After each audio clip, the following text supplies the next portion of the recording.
Tune into this. Turn on the cam, I am the fizz. Turn on the switch, listen to Strick, yeah.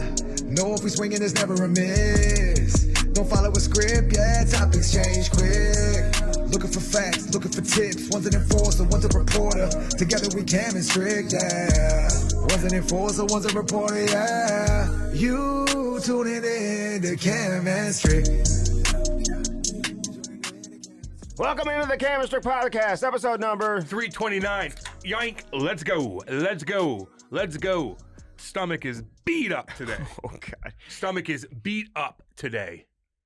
I ate a shite ton of food last night. Answer your phone. Andy called me in the middle of the day. I was sleeping. This guy sleeps all day. I got Kate's family coming over. I gotta like refresh. Answer the phone. I gotta refresh. And then several hours later, I get the what's up? I gotta refresh. What's up? It's like a boom. They're They're how there. It works. It's like boom. They're there. I got a nap. We had business to talk about, dude. I had business to talk about. No, you didn't. Nah, he's sleeping. We were fine. This guy's always sleeping. I have to refresh. It was a late night the night before, and we have her family coming over. Kate decorated the house. How and late everything. was the night before? I didn't go to bed till like 2:00. Really? Yeah, that's late for me, man. Like that messes Did you me go up. out after the game? No, we tried. Yeah, I did. Yeah, Kate and I went to Mulligan's, hung out with some people and whatnot. Mulligan's right there, Clarkson Clayton. Okay. And is then that I was normally up. Is that normally your spot? Yeah, we go to my boy's place, Trav's families. Yeah. Oh, his wife's family. So yeah. was he there? No. Oh. No. So who Are you writing a school paper? Was Good there? God who Almighty! all was there at the, Asking me questions like my wife does. Jesus. Who all did you stop and hang out with? We just wanted to stop and get some food for the no, way that's home. Good because sometimes you're hungry. It's not that big of a deal. I get it. I wanted to go to gosh dang PF Chang's, but it was closed at 10:00, and the game was a 3-hour freaking game. Andy was doing the TV. I was doing radio. We actually did a little thing together when I was on the Jumbotron. I said, "Hi, Andy." Did you not hear me? Kind of. And then Losey fucking reload chirped me. He did. Did you? I like how I showed his boots. Did you see his boots? Shit kickers. Those are shit kickers. We couldn't say. I was gonna say, Cam, what do we call those? You know? Oh, don't because they're already scared what I'm saying anyway. Oh man, so, I can't do that to them. Losey, it's funny. I've had him on the Jumbotron. He's always the guy. He's it's funny. like. But I like having Losey. I thought he was gonna make fun of my hair or something, but he didn't do that. I did chirp his weight, and I didn't mean to. Oh. I know. You said he was 280, I think. I know. Why would you say that? Because he is. You know, now that I think about it, that was a chirp. No, I think that crossed the line a little bit. But then I said that he could beat me up on the ice. Because Andy said asked you him, would finish in third. Yeah, he said I'd finish in third, but Andy asked who could win the fight, me or him. And he said I'd finish third. And I said, well, I go, Losey, 6'5", 280. He's not 6'5" either. He's pretty big. He's a big boy. Monster. He's 6'5". He's 6'4.5". He is big. You forget how look at how big he is. You forget how big he is. He's a monster. He doesn't lose many fights. No, he didn't. He did not lose many fights. Spun the helmet. I remember Crusoe saying, "Don't spin the helmet." I did it one time. Mike Crusoe's like, "Don't spin the helmet." The old school fighters, they don't love it when you spin the helmet. But now that's like, don't matter. Look at all the fighters now. They pump up the crowd. O'Brien does. Liam O'Brien. He was like right on the edge. Losey was of like transitioning from the old school to the new school. Yeah. So Losey had some... hey, I'd spin the helmet too. You know what I would do? What would you do, Andy?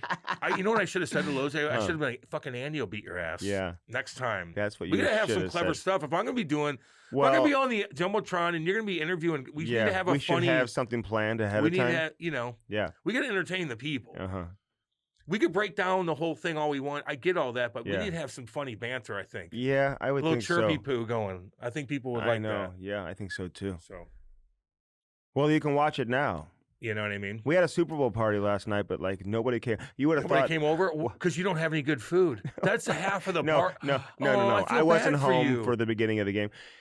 We got home after the first quarter, but my wife, dude, she decorated. Like we weren't planning to have a party. I think Ivy had a friend over. Chloe went to a party, and I don't like going to Super Bowl parties, you know, and especially I wouldn't be able to get there on time. People go there like 3:00 in the afternoon. It's like I don't want to drive home.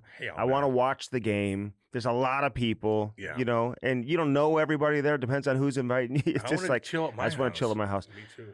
My wife decorated the house like we would have had 200 people coming over. I mean, Super Bowl stuff everywhere, hanging up. You got the football field like runner over the table. You know, football shaped. You know, dishes. The plates, the napkins, the football cups.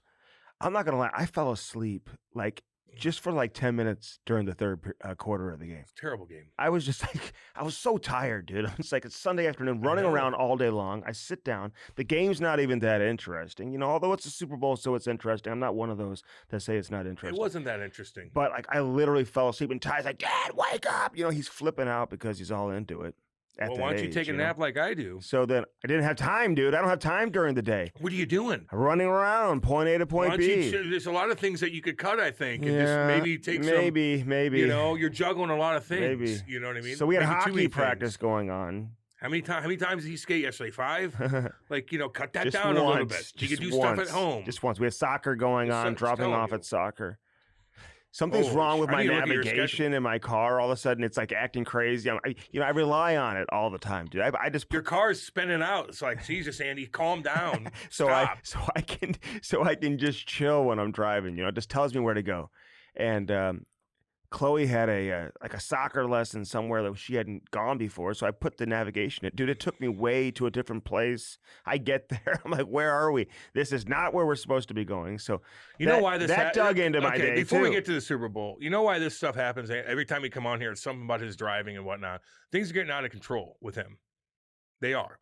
You should know that you're going out of the way, but you're too busy looking at your phone. No, it was in the vicinity. It was in the vicinity. No, I'm connecting the dots, and you know, maybe somebody in your family's worried about it too. Got a little message from Lori. Lori is literally texting on Instagram, DMing Kate and I about Andy's driving. Because she heard you say that she wants to be without like Andy funny. even knowing, and she's like, "Help me, guys!" And she's taking pictures of Andy driving. He's like this. She's like, I'm scared. I go, oh, God, we got to talk about this. It's not good. Your wife is texting us. Yeah. Scared out of her mind. You got problems, my friend. We've talked about this. I don't. She's doing that because she hears you talking about it. When did she hear? I didn't tweet about it. She's not listening. Talking about She's not listening. I'm getting messages on Twitter 25 from minutes like you better get on with yourself. Listeners who are mentioning about my driving. This is what you're doing. You're trying to spread this information into people's Andy brought my vertigo back last time we went to IRC. I was clear and fresh and clean, and now I'm like jittery as fuck again. Oh, my God. One trip with him. Dude, I think I drive pretty good, honestly. Oh, really? Mm-hmm. Have you got any tickets lately? No, I haven't actually. Oh, I got a. Do you swear to God? Do you swear on Ty's hockey career? I rolled a stop sign. Do you? No, because I got a ticket. No. Do you swear on Ty's hockey career you haven't gotten pulled over? Oh, I've gotten pulled over. Yeah, that's not what you asked. I mean, dude, just slow down. I am. But I'm driving long distances a lot of times. Why don't you just put your phone down and just listen to something? I do. You know, I always have something on. You can't just. It's just scary, like, because I don't listen. When guys are on their phone, I'm driving with them. It drives me freaking nuts, man. Like, it really does. Yeah. It scares you. You know what I mean? Even good thing we didn't deal with it when we were young because the phones weren't that big of a. You're not looking at your phone for a million different reasons. Maybe you look down and somebody called you back in the early 2000s, but now it's like, what's Twitter saying? Twitter pops up. Somebody messaged you on this. Somebody did this. You have so many different things going on to where. Do you feel like you have to get back to people right away? And listen. Or do you wait? It's hard. Listen, I'm a hypocrite too. Mm-hmm. I don't do it when I drive, man. I drive slow. I'm like, But when I'm at home, I'm looking at my phone all the fucking time. The entire time. I can't stop. Or you're sleeping, dude. It's one or the other. This guy's on the phone or he's sleeping. I want to know what the fuck is going on. And sometimes I'm like, I got too much going. I gotta stop reading. Like, it drives you crazy, man. Did you see? But you do it when you drive. Yeah, okay. You know? Dude, when I was a kid, people would get in accidents because they're going through their CD books. Damn, dude. Those CD books are underneath your thing. You're like, and you're like my buddy's driving. He's like, hand me that, and he's like pulling stuff out and pulling stuff. I'm like, then you gotta lick it. You gotta lick the CD. I'm like, just tell me what you want, dude. I'll grab it for you. What'd you want? Kendrick Lamar. He was terrible. Well, last he night. had a message for a lot of people. At least he did the American flag. Like, I like that. At least he represented that. I didn't understand Was the whole he Samuel Jackson thing. Fuck, who knows what the fuck's Okay, going this on. went right over your head. The Drake is a pedophile. Okay, do I know about that? Do I think his performance was good? No. Like, I know, and I liked Swimming Pools, like that song by, so he didn't play that, but like, I like some of his songs. Like, I'm not that much of a fucking old bird or whatever you want to call it, but his performance was nothing. It's like he was just lip singing, walking around doing it with those stupid ass bell bottoms on. I think my wife had those in college. I had those in fucking 90s going to Eureka High School skateboarding. I'm skateboarding. Jinkos, those look like shit. The bottom of those are nasty because you're walking on the mud. Yeah. And then it's all dudes. Where's the hot women? There was a lot of women. There was a time when there was all women. Okay, and then it stopped, and it was just dudes. You know, Serena Williams was out there. Yeah, she did a crip walk. Cool. Like, none of that was cool. Like, there was no, like, God, I remember back in like 93, Michael Jackson, like, he's like performing, all of a sudden they show like a silhouette of him like doing a dance, then they show another one, all of a sudden he pops up on stage, he does shit Creed, Lady Gaga's flying down from different stuff. No, Justin Timberlake was fucking crazy, unique, fun. He's just rapping. He's just rapping. Just rapping. He sucked. He freestyled at the beginning, but I think there was a message that he was trying to send. Oh, cool. To a certain demographic. Yeah, you got it. Like, okay. And I think that's, so I don't know if the American flag was symbolizing like America as the way a lot of people probably see it. Not. He probably had a different symbolic message. You had the Bloods and the Crips going on, I think, with the East Coast, West Coast, red and blue going on the stage. Cool. I don't know if you picked up on that. But, does that make it better? No, I don't know. Does it make it better? I just think there was a lot of like messaging that was going on that was not received probably very well. Not very well, but at all. I don't even care about that. Like you and I, like I don't know. I think it was over our head cool, with a Crips lot of and Bloods. Shit. Like, cool. But it is interesting to see the reaction from a lot of people. You know, I mean, it's just boring. Some people thought it was great. Some people thought it was like Snoop. I saw thought it was like one of the best performances ever. You know, he's from Compton. You know, he probably like. Well, they showed a video of people recording it in the stands, and no one's really jive. No one's like. They're like, "What is going on? We don't know lyrics." You know. No, you got to play the songs that people know. You got to understand. It's a Super Bowl, man. You can't just play it for your hardcore fans that know like the underground songs. Like you got to play the mainstream shit because that's all. He has such a variety of audience listening. I don't care about the messaging. Could I put all it together? Who knows what they're saying? I don't give a fuck. Entertain me, right? Just entertain me, and you didn't. Like, he's just walking around with those goofy fucking Jinkos. Bell bottoms. He's a little guy, too.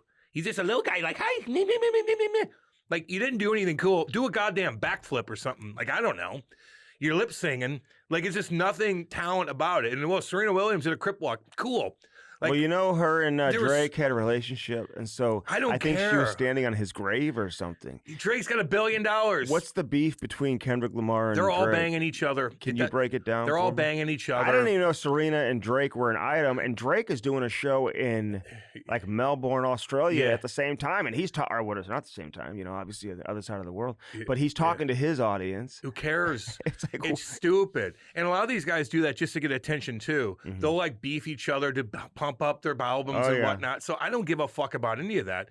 Entertain me, and you didn't do that. I didn't like the national anthem either. John Baptiste. I don't mean to be so negative. I'm sorry, guys. You're very negative. I didn't mean. I love all y'all. I had a good time. I ate so much food. You know, Like, it's all cool. But like, you want me to be real? I'm just telling you what what am I supposed to do? I thought it got off to a great start, the national anthem. I'm listening to it. And then he's like twisting, he's changing the word. I don't like it when they change the words. Neither do I. Or repeat lines and stuff like that to try to put their own unique spin. Like, that's just one song. You just kind of like leave it alone. Let it go a little bit. But like, you know, Whitney Houston back in the day, unbelievable performance. How about Chris Stapleton was fantastic, man, just incredible. Whitney Houston was awesome. That was like Chris maybe number Stapleton and Whitney Houston, to me, are the two most memorable ones. I agree. And like, it'll make me like honestly like emotional. Me too. When this one at the national anthem, like the players and the coaches a lot of times will get emotional. This time they're like I'm listening. It's like, oh my God, my legs are cramping. I'm literally listening to it. I'm like, wait, is that the national anthem? Because they did a couple national anthems, of course. But like, I'm like, is that yeah, there it is. Okay, I lost it again. Because I look forward to the national anthem. You know, the national anthem at the Super Bowl, to me, is nearly just as much of an honor as the halftime. You know what I'm saying? Might be more. Okay, from I see where you're going, but I think if you ask most artists, would you rather do the national anthem or do the halftime show? I'm sure most would probably say the halftime. Yeah, 100% you know what I'm saying? show. But it sucks because the dome was kind of a dump too. Remember that in 05? That dome was like really mess, and they probably like Katrina wrecked that thing. And then like I like open air. You don't like the domes. Like when the national anthem's going on, they could have had like 2 fucking fighter jets. Maybe a Marine come down or something. Okay. You can't do any of that. The choreographer over here just to... It wasn't entertaining. I love everybody. Hey, but like Kendrick Lamar, I'm watching it and I'm just like, man, I'm trying to like this. I thought I was going to, and I know the name way better than I know his songs. But then I'm like, it's always when something like that happens. The thought was, I was going to say, oh, he sings that. Oh, he sings that. Oh, he sings that. Didn't know any and of he it. didn't do any of his. And like hearing from like different like shows, on Twitter, like I wanted to hear what the Breakfast Club people had to say about it and stuff like that. Of course you do. And they were. What did Whoopi say? And they were they were saying like he didn't play a lot of his like songs that would have been way more. So a couple other things though with the Super Bowl, Trump. Popular. They showed Trump. He got a good cheer. Then they showed Taylor Swift. Booed. She gets booed. Maddie's laughing. But those are Eagle fans, dude. She got booed pretty hard. And those are Eagle fans. Okay, they're playing the Eagles. She is considered a chief in that setting. I just think she's not just Taylor Swift. She's a chief. I just think that she doesn't realize there's a lot of people that don't like her, and she was probably like, "Dang!" Her I don't think she liked that. Her reaction was to a point where she's not used to that. No, she's like, "What? People are booing me?" She's like, "We're the Swifties." People are booing me. I have Swifties in Philly. Like, what's going on here? How dare they? Yeah. That's the reaction I thought that she gave. Well, not more like, okay, I knew this was coming. More like, whoa. Right. Didn't you see that? Like, get the camera off of Whoa, me. I didn't know. I haven't had this before. Yeah, like a surprised reaction. Yeah. For sure. I think a lot of people probably would be surprised. But I do think Philadelphia is known, they booed Santa Claus. They're crazy. They throw batteries. It's gritty. It's like one of the most difficult places, I think, to play. I kind of like it, though. Maybe the hardest place to play, I think, if you're a head coach of any team or whatever. I will tell you that. Although they don't even talk Flyers on the most popular morning sports like radio channel, WIP. I mean, it's like they say they don't even talk the Flyers on the a couple of things. Sports radio. John Hamm actually was out there. Now this guy, who is a nice guy, but fuck this, he loves every team. For everybody. Who is he a Chiefs fan? I guess now he's a Chiefs fan. He's the one that you didn't see at the very beginning. He comes out and like he's everywhere. No, I missed the very. I didn't go back and watch. That he came out and did his thing. And I'm like, what do you mean? He was like on the field talking. Maddie, wasn't he on the field right at the beginning? John Hamm, he was on the fucking field. He comes down. He's like, let's go, Chiefs. I'm a Chiefs fan. Let's go. And he did his thing. I'm like, damn. Because he's been a fan of other teams. I think remember the Rangers maybe one time? Rangers, didn't he do the Rams? The Blues for sure. Blues. Obviously. He's got a lot of things going on. But, some people John Hamm. He's have a good guy. for whatever reason, they think the Chiefs are like the St. Louis team because we lost our NFL team twice. Not just once, but twice. And so the Chiefs now, for some people here in St. Louis, I don't get it because they're not. They used to be like the rival. They would play each other for like the Governor's Cup, they called it. They were like the rival. Yeah. And now everyone's like, I'm a Chiefs fan. Yeah. Third generation. Well, they're entertaining. Mm-hmm. You know who the coolest guy of this whole fucking thing was? Hold on. No. You're good at this. No, you're good at this. Okay, so let me. What am I thinking? Who is the coolest cat in that whole situation last night? Tom Brady, dude. No. Are you talking about everybody? Players to everybody. Players, who's broadcasters, the coolest? People in the stands. Who's the biggest motherfucker, coolest guy that came out of that whole situation? Plays it cool as shit. Handsome, badass, son of a bitch. Number one guy. Because this is debatable already. Go ahead. The fact that I'm not. It's well, easy. Are you going to say Trump or something? No. What are you trying to say? Jalen goddamn Hurts. Guy's a fucking pimp. Oh, Jalen. Okay, what, dude? Jesus, That's Andy. not. Matty, was that a hard thing No, to you get? didn't. Matty, was that a hard thing to get? Tell me. I said everybody in the whole situation. No, Everybody on the field. talk about the players. Just say. Jalen Hurts was the coolest cat, man. Okay. He is the acts coolest. like he's like Jesus. including everybody. He's talking about the players. I should have just said Which players. player came out to be? Jalen. Jalen Hurts. He's Okay, the MVP I of the fucked game. that up. My dude. bad. I'm sorry. Yeah, and he's got the he's got the earring going, the face He's paint. just cool, He's man. cool, and he's very chill. Totally chill. He's not like, I told you No. we were gonna do it. God. This is my house. He's like, no, this is God. God, and that is. But he's calm. He's dude. cool, calm.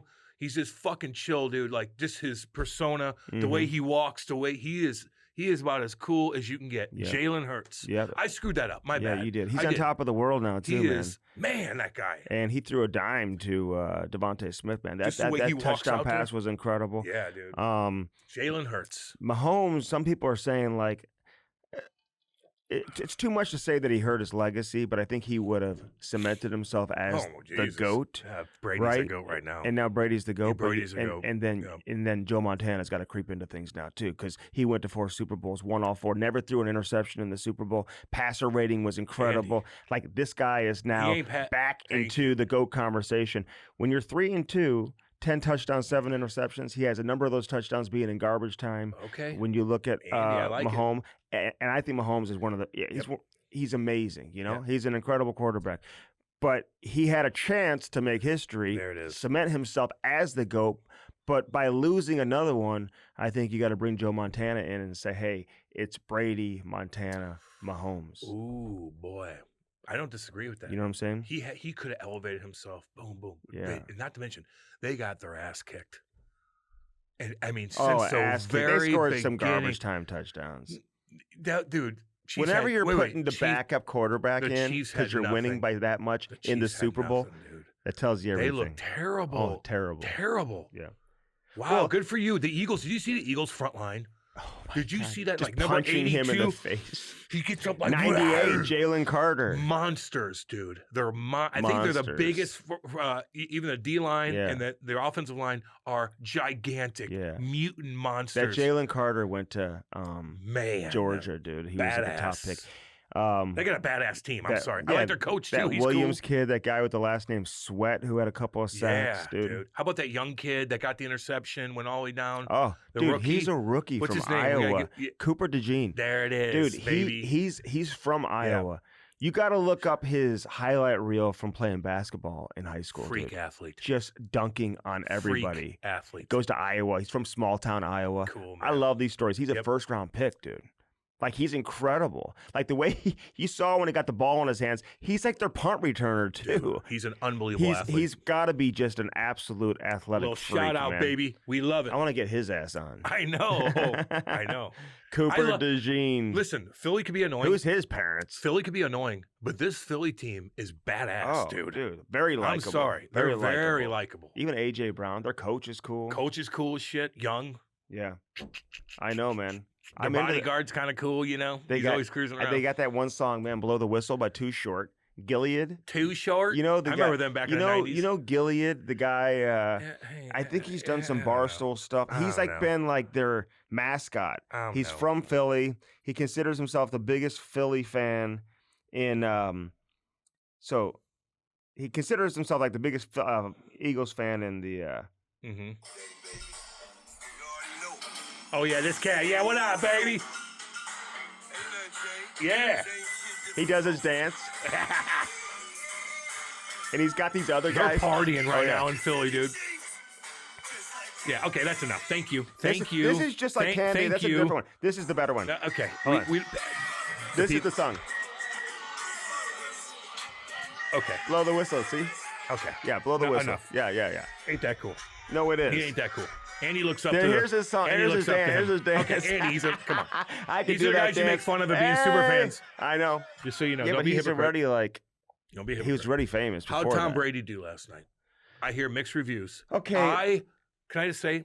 You're asking me the question. My bad. Go ahead. Okay. You do this to me all the time. Go ahead. What do you think?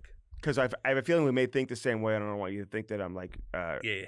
So my thought is, first of all, it's Tom Brady. So I don't care what he says. I just enjoy hearing him break down Like, he's got so much knowledge, so much experience. The Super Bowl should be, like, named after this guy. He's played in it so many damn times. Trophy. And it's like, it's like, who would you rather listen to break down the game than the guy who's played the most Super Bowls, won the most Super Bowls, the best quarterback of all time? It's kind of cool to hear him analyze it. Now, does he interject himself into everything? Yes. It's hard not to. It is. When you talk about how do you not? Because you've experienced everything. Everything. You've been through every single situation. His watch was like worth like $1 million or whatever. So what? Everything about him. People critique him though about he called Mahomes Patrick. That doesn't bother me. That's his friend, dude. That he doesn't knows him on a bother personal level. Like, this doesn't bother me. They're critiquing this, that. They wanted, who do they want on there? They said Aikman maybe or somebody. I don't know. I mean, I like Chris Collinsworth and all these guys, but and I like Aikman. I want to hear Tom Brady. I want to hear Peyton Manning do one. They should just like rotate it around. I want Peyton Manning Steve Young in there. Put Joe Montana. Just put all these quarterback legends, the monsters, whoever's had the most impact on the Super Bowl. Just give them all a chance just to break it down for the game. Okay, so he might not be as smooth and knows how to cut off at the time. Like, he's just learning. It's his first year. He's learning. It's tough. Andy, we both know. Like, it's tough. And so, but when he talks, I'm like, that's interesting. Yes. Everything he says. Mm-hmm. He's calculated, man. He's smart. He's like, he's looking at his plays right now, which means they're not going to kneel on it. He's like, I'm in fucking meetings, and I knew more about what the fuck their defense is going to do more than their team knows it. Did you see that clip? He's like, I know more about what they're going to. He's like, I'm just waiting to see what's up. I know. Oh, now he moved a little bit. I'm changing this fucking shit. Yeah. He's unbelievable. And like, he did it. Like, we go back on YouTube and look at every play. You're like, you go through his highlights. It's unbelievable. So when he speaks, I listen. Yeah. I don't give a shit if he's smooth or not. I don't care. I appreciate it. I want him to be normal. He's pretty smooth, though. Fine he doesn't like stutter or anything. But people critique because it's Tom Brady. It's Tom Brady, and you either like him or you don't. Yeah, man. I don't know. He doesn't bother me. Doesn't bother me. But they did catch AJ Brown on that hot route. The hot route. That's a hot route right there. I mean, you can do the fly, you can do the scissors. Don't bore the people. No, you can do a number of different options there, but they went with the hot route. Can we get in hockey? Wait, one more thing. Can I just tell a story real quick? Any commercials? Commercial? The commercials were the one commercial. Nothing interests me. The one nerdy one though is when they had the flag football girls. Oh my god! And they're like, make it a Division I sport. They're like, and they go against all the the white guys football team, and they beat them. Mm-hmm. What was the final score? They shit kicked them, because that's usually what would happen if boys play against women. Yeah. So that was kind of funny. They did, Yeah. It's all good. The Budweiser commercials are always good. Hold on, getting back to the flag football. Did you see it? I think at the end of the commercial it said make girls flag football a Division I sport in all 50 states. Is that what it was? Or something like that? All 50? Like, who's asking for that? Tons of people. No one. I mean, maybe it's just funny. There's it's like they said, here's Chad. You're going against Chad. Chad's this big guy. He comes up, and she just he has like no chance. He's like, gets knocked down or something. Ty was chirping that commercial like you've never heard before. Oh my god, to Ivy and her friends. Like, absolutely. When it came on in front of Kate's family, I started laughing. The little girls are like, they don't know they're not like, yeah, you're wrong. You're wrong. We'll beat awesome. The boys. No, they're like, no, I don't want to play. I don't want to play against God. Those crazy ass freaking psycho hillbillies. Oh my god. They'll freaking helmet me so bad I'll get concussed. Yeah. Hell no. I want to play with the girls. Who the hell wants to play? I don't know. I mean, it was funny. So like, but it was Kate's family. I just started dying laughing. Oh yeah. It was I started dying laughing. Wokey. That's wokey poo. There was a couple of those. It's wokey poo. And I thought we're kind of getting past that. What was the other one? There was another one that got a little. I remember laughing on a couple of them. Kate's family's more left leaning. Are they? Than me. Besides her brother. Patrick, what's that, baby? Do they? Do you guys find common ground here? Oh or are God, yeah, dude. We don't. No. Because a lot of the hardcore. Because there's a lot of hardcore left. Leaning people in my family too. Oh, really? I wasn't aware of that. On my wife's side, really? On my side, not so much. Yeah. But I think there is a lot of things that we agree on, though, at the same time. But also, I would say that's why Kate's family's awesome. Like we could disagree on whatever and still love each other. No, but there's things that we agree on. I have them over all the goddamn time. Super Bowl parties. We're having Easter at my house. Yeah. It's always at my house. Yeah. I love having them over. They take care of us, man. But I've had family that didn't talk to each other because I've told you that before. But that ruined was more relationships. It sucked. It ruined relationships. Feel in my bad for family my mom and dad. But it was more so Trump related. Of course it was. Than it was anything else about Trump. Any of the specific issues. Trump. That's all it was. It was Trump. And I think Trump has done a better job this go around he's a crazy of person. Rehabilitating his image to a number of people that probably hated him. Just getting things I mean, done. Tyreek Hill is coming out and like pumping up Trump and stuff like like saying positive things. Of course. You know what I mean? A lot of people are.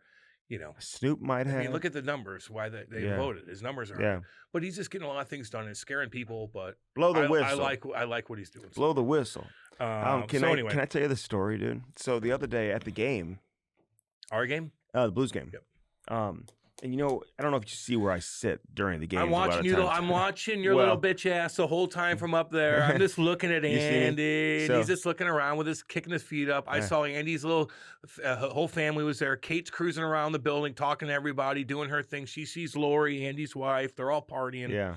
They have a good time. They had a great time. While we're working, they're having a good time. We were there late. They think that we're not working. We were there late that night. They don't realize that we're working the whole time. I know. But I did bring Ty down to the studio and hung out. Ivy too. That was really hung cute. out with me. Really cute. He watched the game with me in my spot. I saw a video. It's really cool for that to happen. Yeah. The little Ty's down, walking. All the Blues players are walking by him. He's high-fiving. Andy's doing live TV there with all the guys. Little Ty and Ivy are watching. It's pretty goddamn cool. Can I give Braden Shen a shout out? Yeah, you can. So Shen comes in the studio afterwards. We'll talk about it. Whatever. That's what I mean. Shen comes in the studio afterwards to do a post game. He was in a great mood. It was like he had a great game. Damn right, he had a good game. Great move on the shootout. Had a couple of assists. He's been playing honestly some of the best hockey I've seen him play. Playing damn good in a while. Yep. Braden Shen playing really at a high level right now. So he's just driving up the price if any of these teams think they're going to get him. Plus, he's got 3 years left on his contract, so it's a give or take. Listen, whenever you're struggling the way the Blues have been this year, I mean, listen, that's what happens. All these players, of course, who are good players and who could help other teams. Listen, they all get thrown into the mix. So we'll see how that plays out. But anyway, so Shen comes in, does the post game. Ty's wearing a Jake Neighbors jersey, dude. He likes Neighbors. Yeah, I saw that. And Shen was like, I'm not going to sign that. That's Neighbors jersey. Takes Ty into the locker room to find Neighbors. And has Neighbors sign his jersey. I'm like, this guy. Just remember, we got it good. Yeah. They have it good. Yeah. He's like, follow me. Come with me or whatever. They always got to remember that, though. Yeah. They have it freaking good, man. Yeah. The kids always got to remember. They got to appreciate that. Yeah. Not too many kids get to do that, dude. You kidding? Yeah. It's pretty cool. So I got to give Shen a shout out. Say, way to go. Way to go, Shen. The Blues are good about that, dude. All right, so listen. So during the game, the puck comes right, almost hits me in the head. I saw a couple of those. And it lands right next to me. So I pick it up.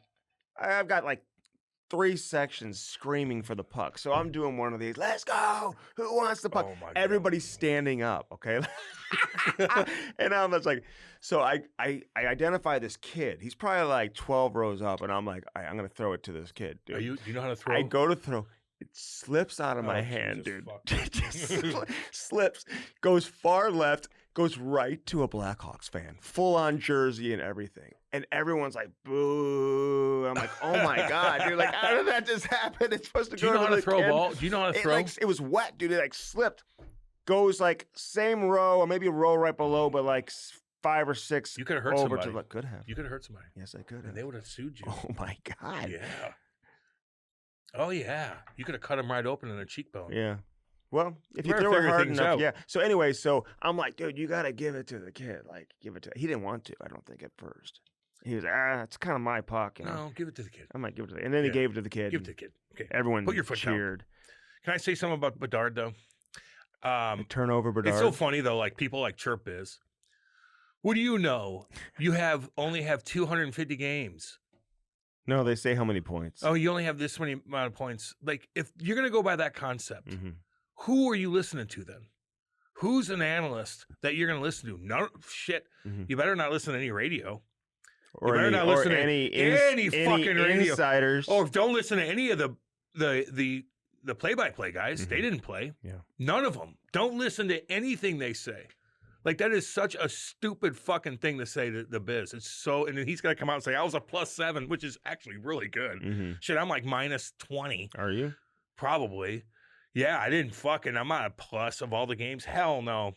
So Biz like comes back with a rebuttal. It was actually it was interesting. Yeah. But people giving him shit for breaking down Bedard. And Bedard gave the puck up literally 6 times in one period. In one shift. They got hemmed in. He couldn't get the puck out of the zone. He gave it up literally 4 times in a row. And like he's out of breath. He's dying on the ice. He was terrible in that game. Terrible. Until he a couple had one shifts good shot where in the he's slot. he zooms around. But man, and I'm rooting for this kid. But fuck almighty, people are giving Biz so much shit. And it's like, it's the dumbest thing in the world. Then I watch him live. He literally gave the puck up 6 times in one shift. I'm like, there it is. I didn't notice him the whole game. So I noticed that, though. And I probably noticed that even more so because of what Biz said a couple days ago. I know, I'm watching every second of him, Not dude. that I wouldn't have seen it anyway, because it was literally right in front of my face of where I sit on the glass. Like, I'm looking at Curbs like, do you see that? And so he had 2 or 3 chances in one shift. Their line, as a line, he wasn't the only one turning pucks over, but he did. He had the puck on his stick with time to get the puck out at least 2 times in a matter of 5 seconds, and he couldn't do it. And later in the game, he did, have a like a one-time opportunity. Like, he can shoot the puck. He got an assist on the Donato goal. Yeah, he did. And Donato's fucking ripping the puck right now too. But we're talking about other things. Like, No, exactly. And the comparison should be probably more so about like Celebrini, for example, like who's not doing that, because the people who are coming out and saying he's just 19, well, Celebrini's 18. I bet you if you watch Celebrini, though, I bet you he's giving the puck up too. Oh, sure he is. And he talked about it the other day. He wasn't happy with the way he played. But he probably he's not as much, Cam, though, as what you're seeing from Bedard, right? Andy, they're playing completely different type of hockey. Like, are you watching this? Yeah. Oh, yeah. Like, we're looking at each other. Like, me and Curbs are like, damn. Yeah. No wonder. No wonder. And I don't know if he's like that all the time, but the excuse of his age, I get it, man. But the bar has been set so high. He came in with so much hype. He came in with more hype than McDavid. Came in more hype than Crosby. And those two came in with the most hype that we had ever seen for any NHL player at the time when they both came into the league. Nobody had ever had more hype than Crosby.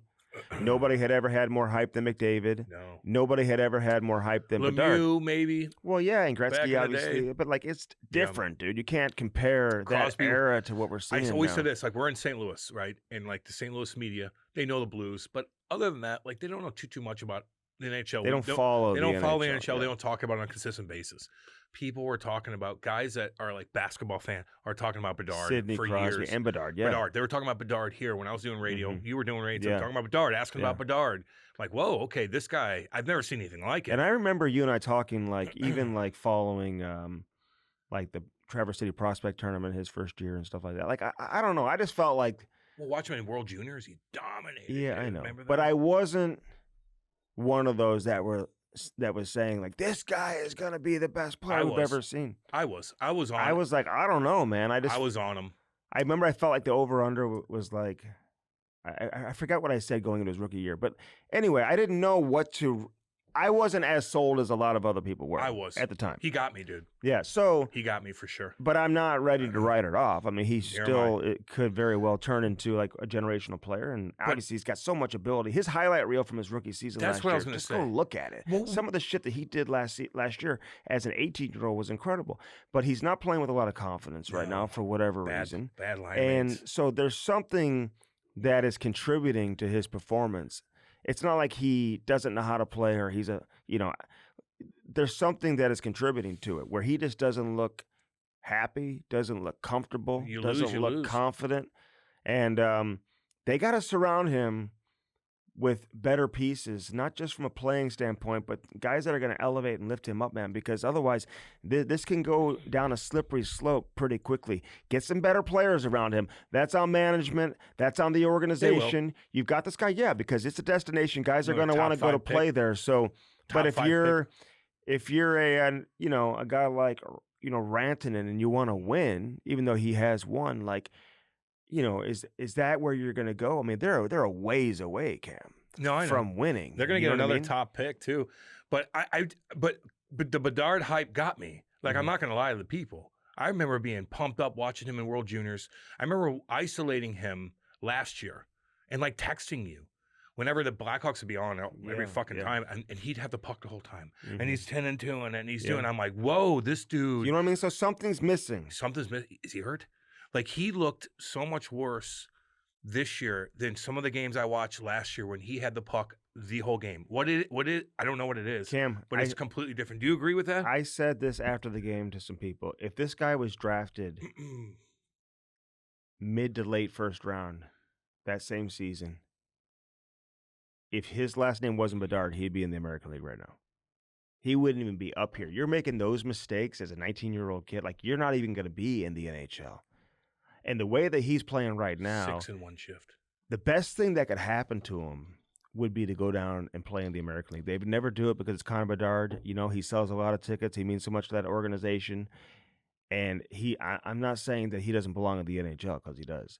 But even during this break, to send him down to the American League, let him play some games, and get that confidence back to where he's going to be able to get back up here and explode and dominate. Like, he's lacking confidence. But if his last name, based on his performance right now, based on what we're seeing, just in the last game and whatever, I know he's put up some points this year and whatever. Man. But he's getting every opportunity for every. Dude, he's out there for 2 minutes on a power play. Yeah, exactly. You know what I'm saying, though? Like, if he wasn't a first overall pick with all the hype, like, he may not even be in the NHL. He's got work to do. That's it.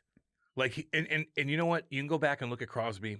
Crosby was taking penalties. Crosby put up 100 points as an 18-year-old. I know. Okay, I'm just saying, Crosby had things he had to figure out too. Oh, because he was going after the referees after the whistle. Everybody's cross-checking me in the neck for no reason. Every whistle was a melee. I go, everything, he's just bitching, he's doing this, he's mopey. Yeah, he had some problems, and he figured it out. But Crosby was on a different level with his points and his scoring and dominating the game. He was still getting back. He was winning draws.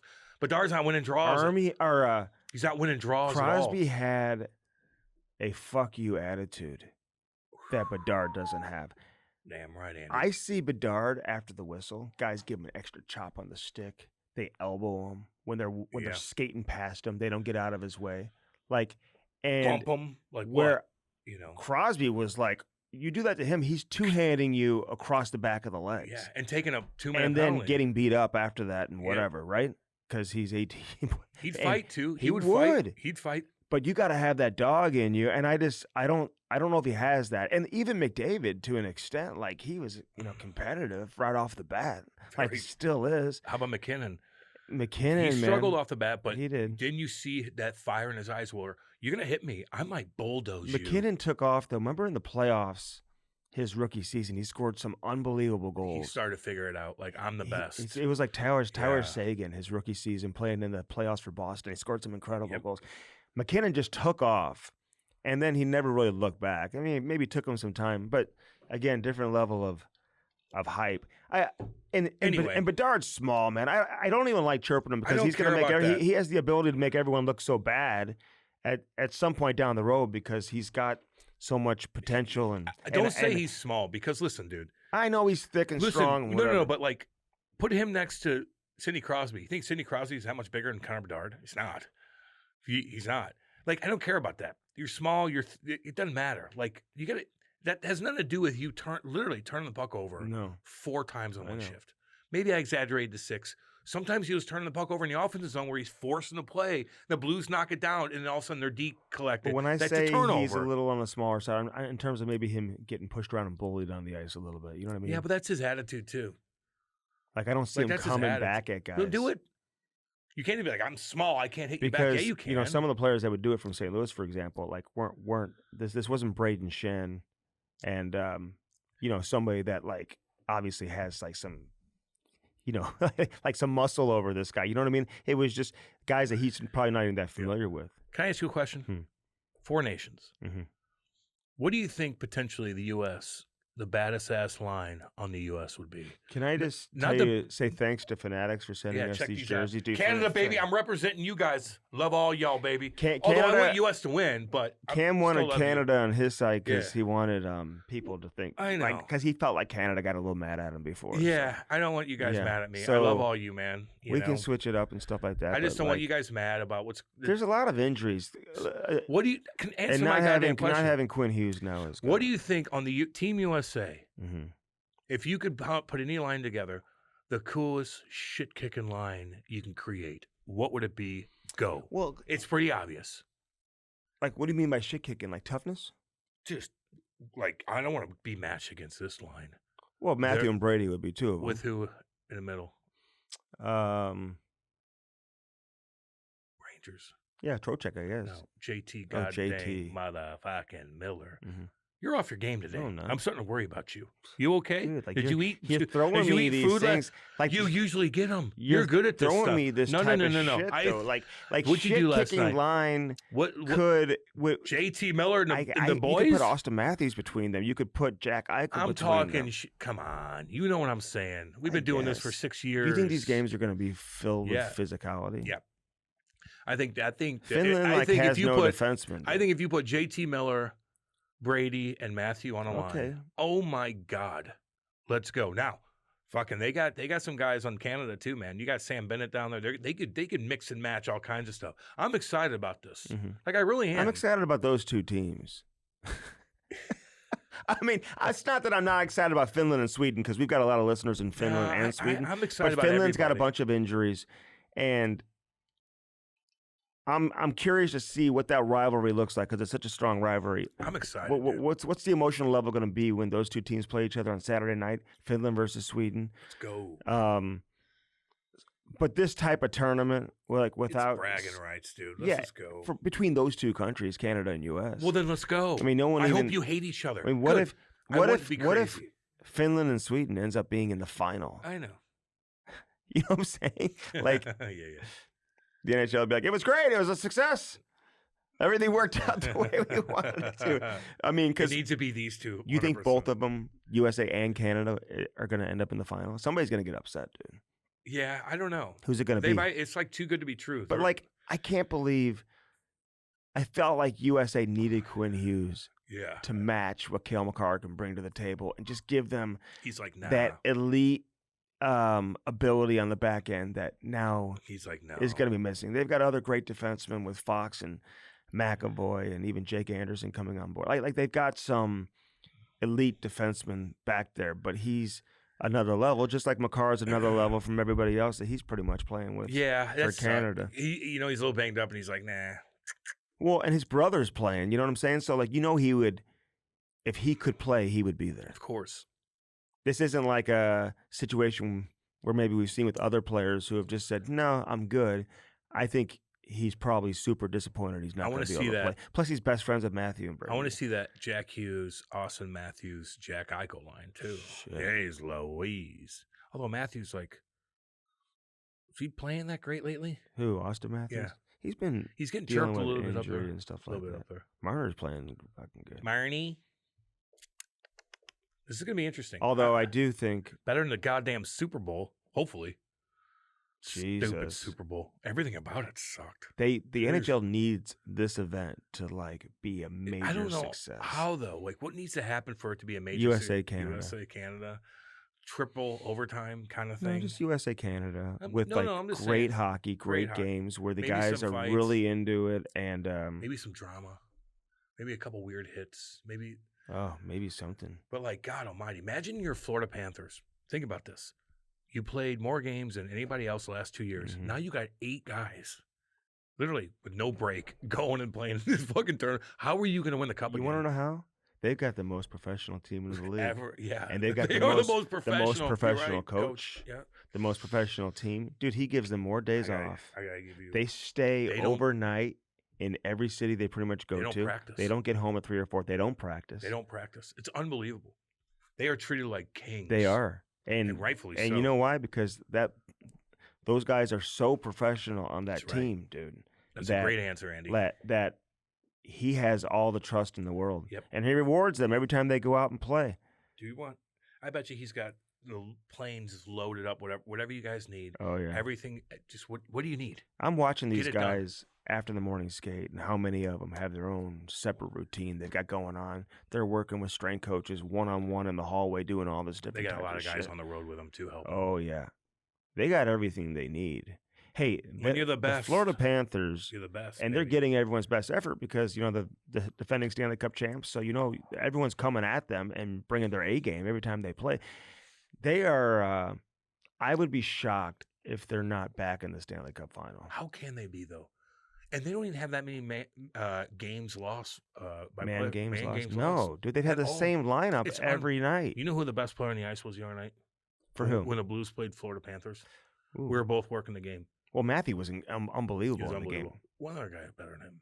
Sam Bennett, in my opinion. Bennett was incredible, too. Did you see the moves he was making? Oh, my God. He's like 1 on fucking 2, and he's like dangling, fucking coming out, ripping the post. Like, what? And then he beats up Neighbors, cuts him open for 11. Then he went after him again in the neutral zone. He goes, a knee-on-knee hit. You see that? Almost. I know. He's fucking crazy. He's crazy. Sam Bennett is crazy in a good way. Yeah. He had the puck the whole game. This guy's going to be a free agent. And I'll say this, Florida won't be the same without him.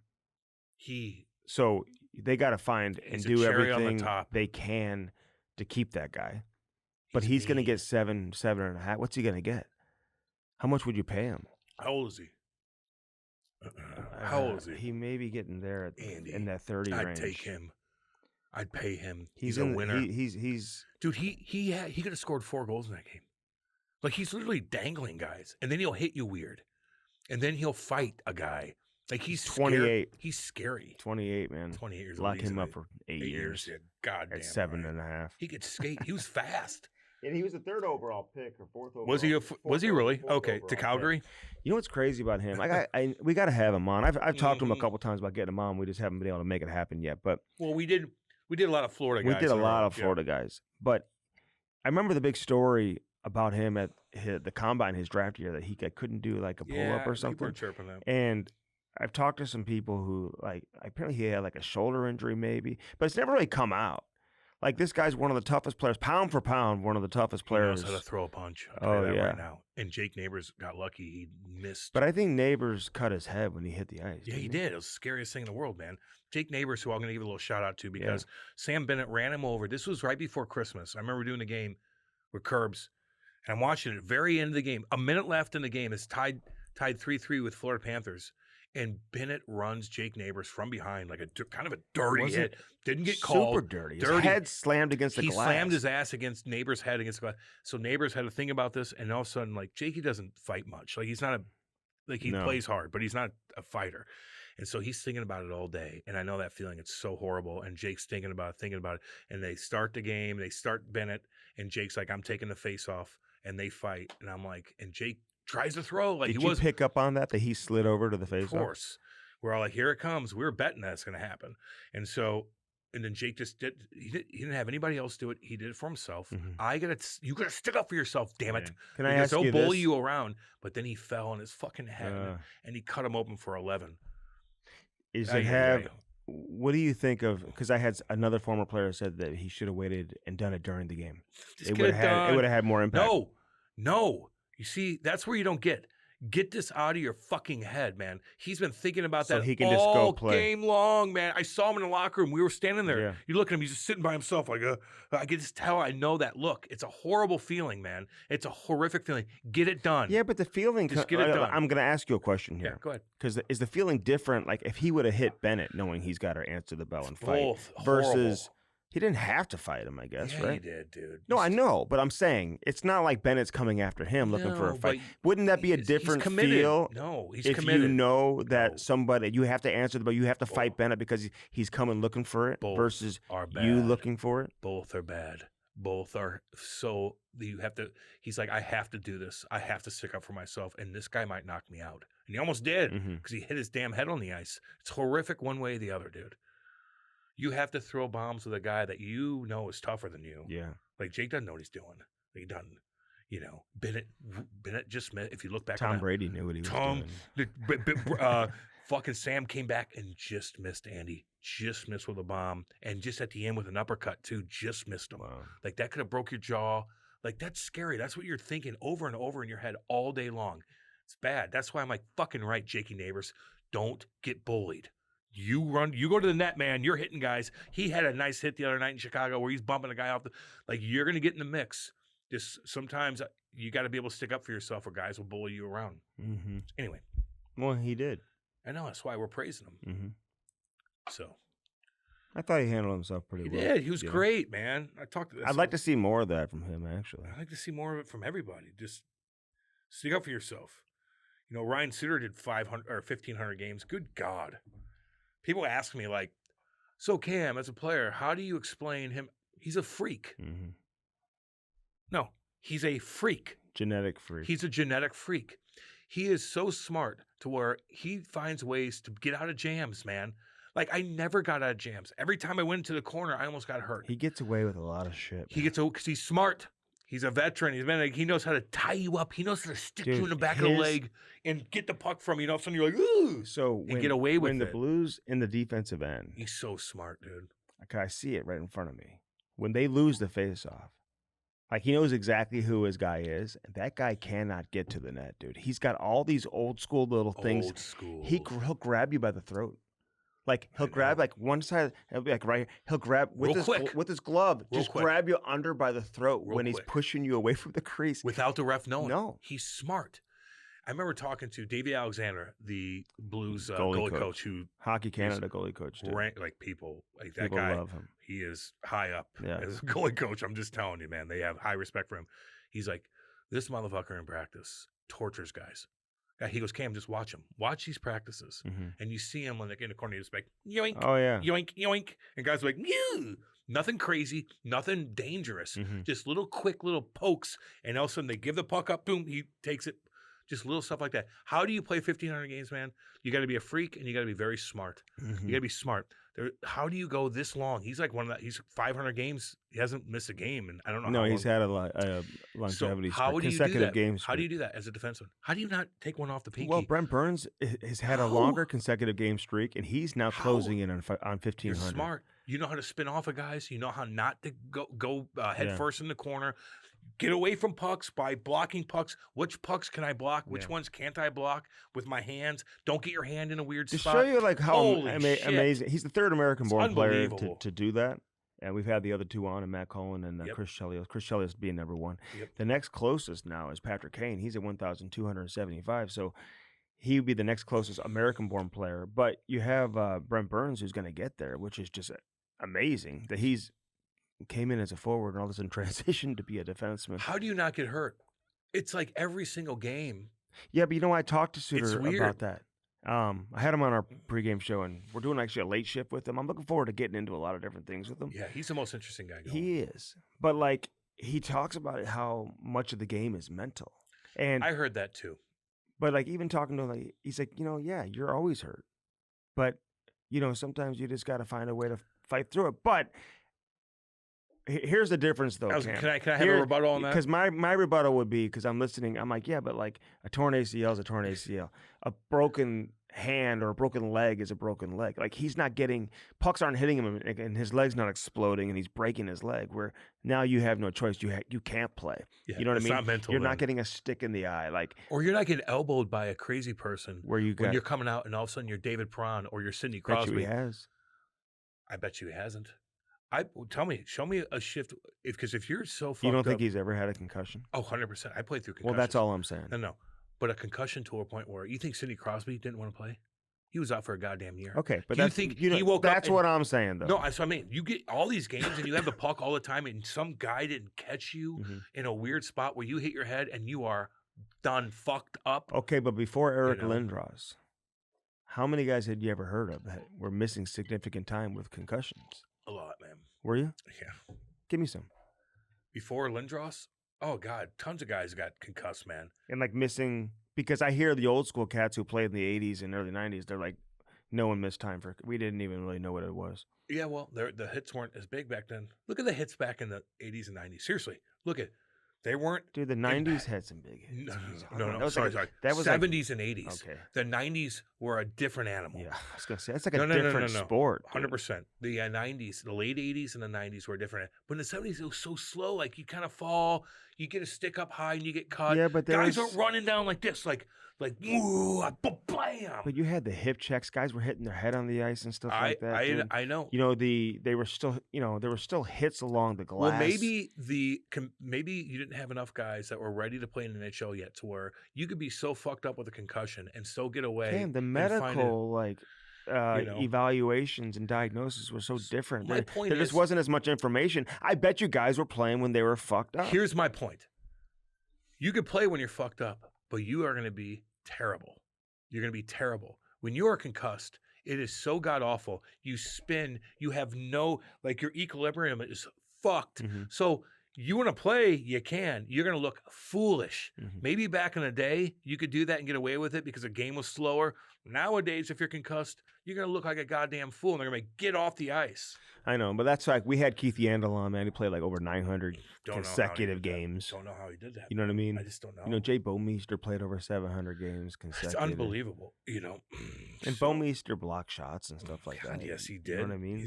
I don't understand how you. So can do I that. just think it's a matter of luck too, man. You got to throw that in there. You got to be lucky sometimes to stay healthy. But you're right, Ryan Suter. Watch this guy play because it's an art and it's a lost art. It is, yeah. And we don't see too many, especially for a guy who was offensive when he was younger too. You know what I mean? Like to learn that complete game. And I'll say this real quick, Brad Boyes, your former team, my boy, right there, baby. We love you, buddy.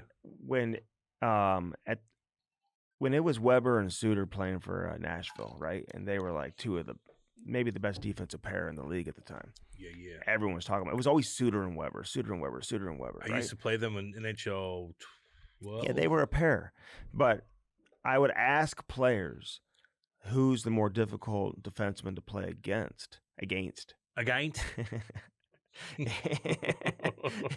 And they would say Ryan Suter because he had the heaviest stick in the league.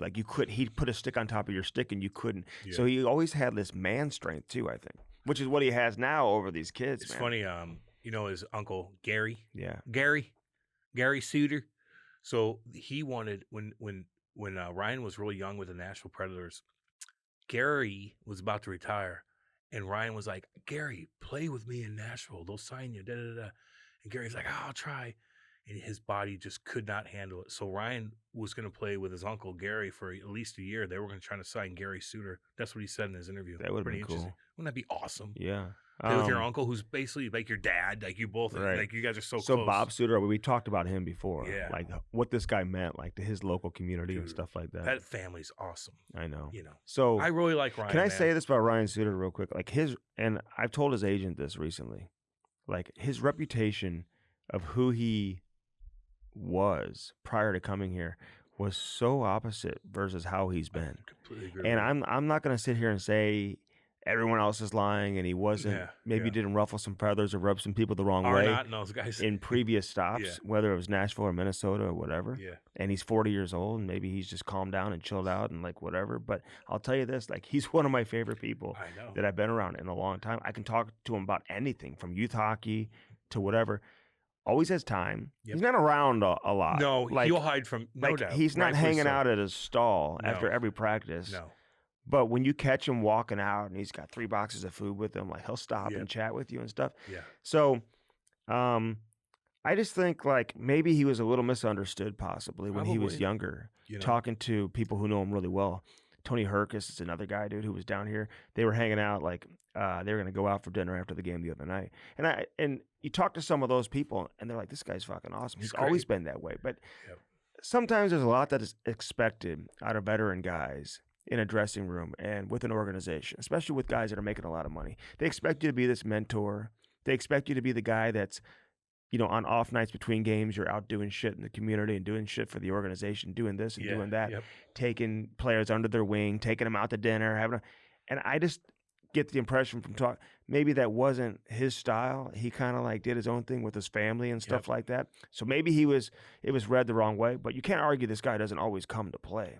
Dude, he always comes to play, and at 40 years of age, he's still good to this day. So to play 1,500, man, I think that's just a crazy number. We got a little shut up. And all the games that we watched, every second of the game. Like he doesn't make many mistakes, man. No. Like I just don't even.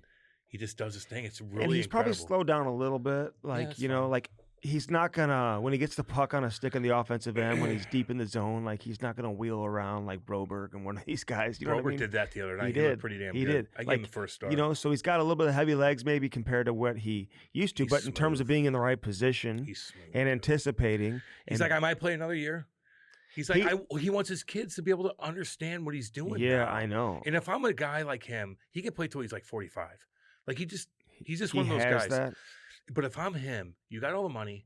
I know his family's in Wisconsin. He takes his private jet back and forth. Yeah. Because he rents it out. He owns a jet, so he gets to go back and forth on off days, which is Which pretty they hardcore. agreed to prior to the year. Yeah. Of course. And so, but his kids are finally getting a little bit older. Now they're like really seeing him in warm-ups and they're like appreciating. It's like Ty watching you. If you were this close, but like if you're playing, If I would have played one game, it's like Ty watching you do your thing right now. Like this is still the same kind of thing. But if you were playing, like he gets it. Like he'll remember it. Like that to me, I fucking goes a long way. I'll play as long as I Would can for them to you- understand it. want to be traded at the trade deadline. Yes. If you're Ryan Suter. Yes, you're damn right. Let's go win. Are you fucking nuts? God, yeah. Who doesn't want him? If I'm a team, $750, are you kidding? That's a great pickup. He's got some value, man. Absolutely. And if I'm Ryan Suter, damn right. Your family's already up there. Like, go chase. If I'm Braden Shin, go chase. Of course. It's not a knock on St. Louis. It's not a knock on the fans. You bled for this team.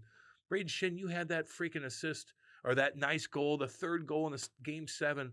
You sealed the deal. His situation in is history. different. You can't compare the two. I know, completely Like different. if But if I'm Braden Shin, it's not like if Shen chooses like if they came to him with a trade, if they even do. Okay. But don't be pissed if he says yeah. But if they even do, I'm just saying, like, he doesn't need to feel the same type of urgency that maybe a Suter does. He's not 40 years of age. Totally. This team could all of a sudden be a Stanley Cup contender in 2 years. Maybe with all these young kids You know coming what up. I'm saying? No doubt. So he may say, no, I want to be a part of that. I'm the captain of the team. This My is my family's team. young. I'm not looking to move and be 100%. away from my family right now. I don't want to go. You can't compare the same. I'm not comparing them. Okay. But don't get pissed if Braden Shin does make that decision and he waives his fucking no trade and he wants to go cup hunting. And you guys are like, he abandoned us. No. He fucking bled for this team. So if he does make that decision in the next couple weeks, and if I hear you bitching, I'm going to chirp back a little bit. Just That's all be I need. careful with some of these articles you read because, like, Oh, they're never, like when they say Buchnevich doesn't have a no trade clause or he only has a 12th, it's like, no, he's got a no trade clause. Yeah. When it says the Blues GM, his last name is Rutherford, it's Jeremy? It's our boy right it's there. I love JR. it's not probably not a good article. Crappy. When you talk about Colton Parayko being available, probably not a very good article. Probably not right. You know what I'm saying? So let me just say this real quick. Whenever you're a team that has good players and you don't meet expectations and you're on the outside of the playoff picture, okay? Okay. Then guess what? Your name's going to be floated out there in rumors. And it's the same thing for every other team. So I'm sure Doug Armstrong is like, yeah, what do you got?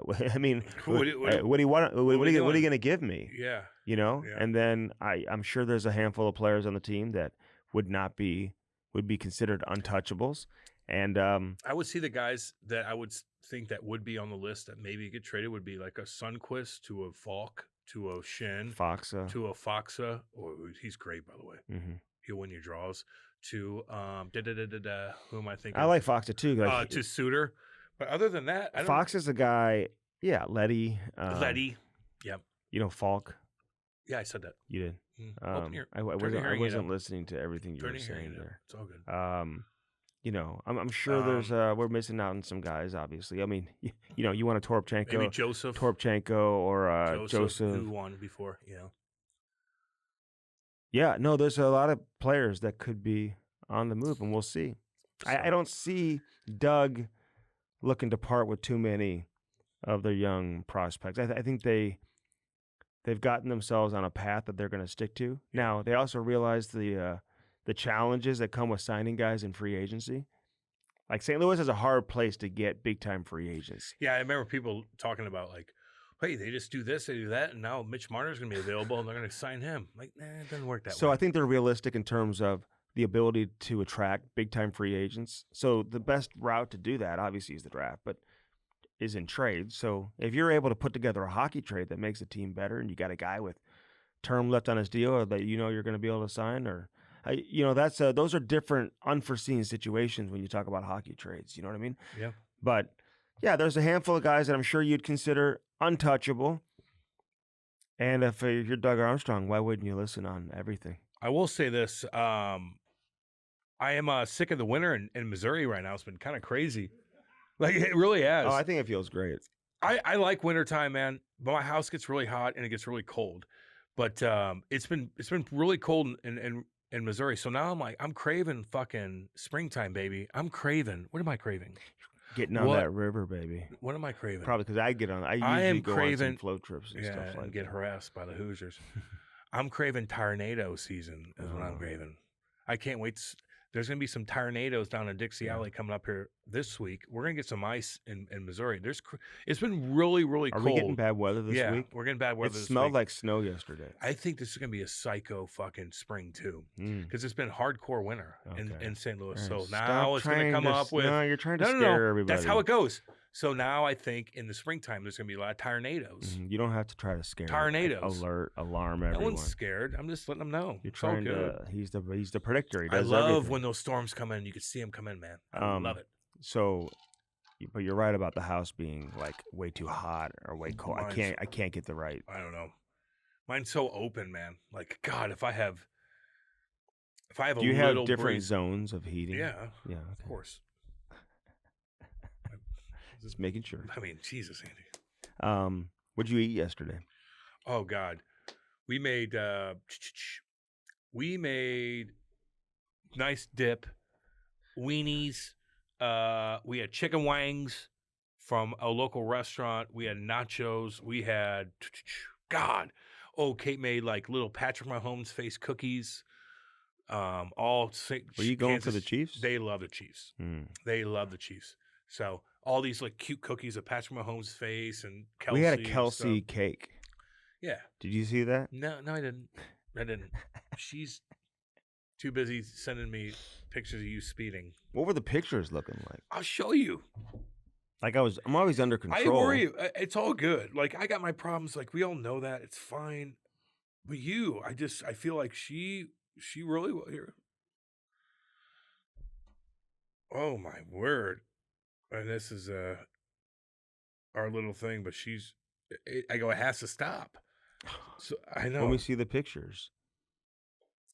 Here's our messages together. I don't see a picture. She sent it right here, but I can't open it up because it went away. Oh, good. It's you driving.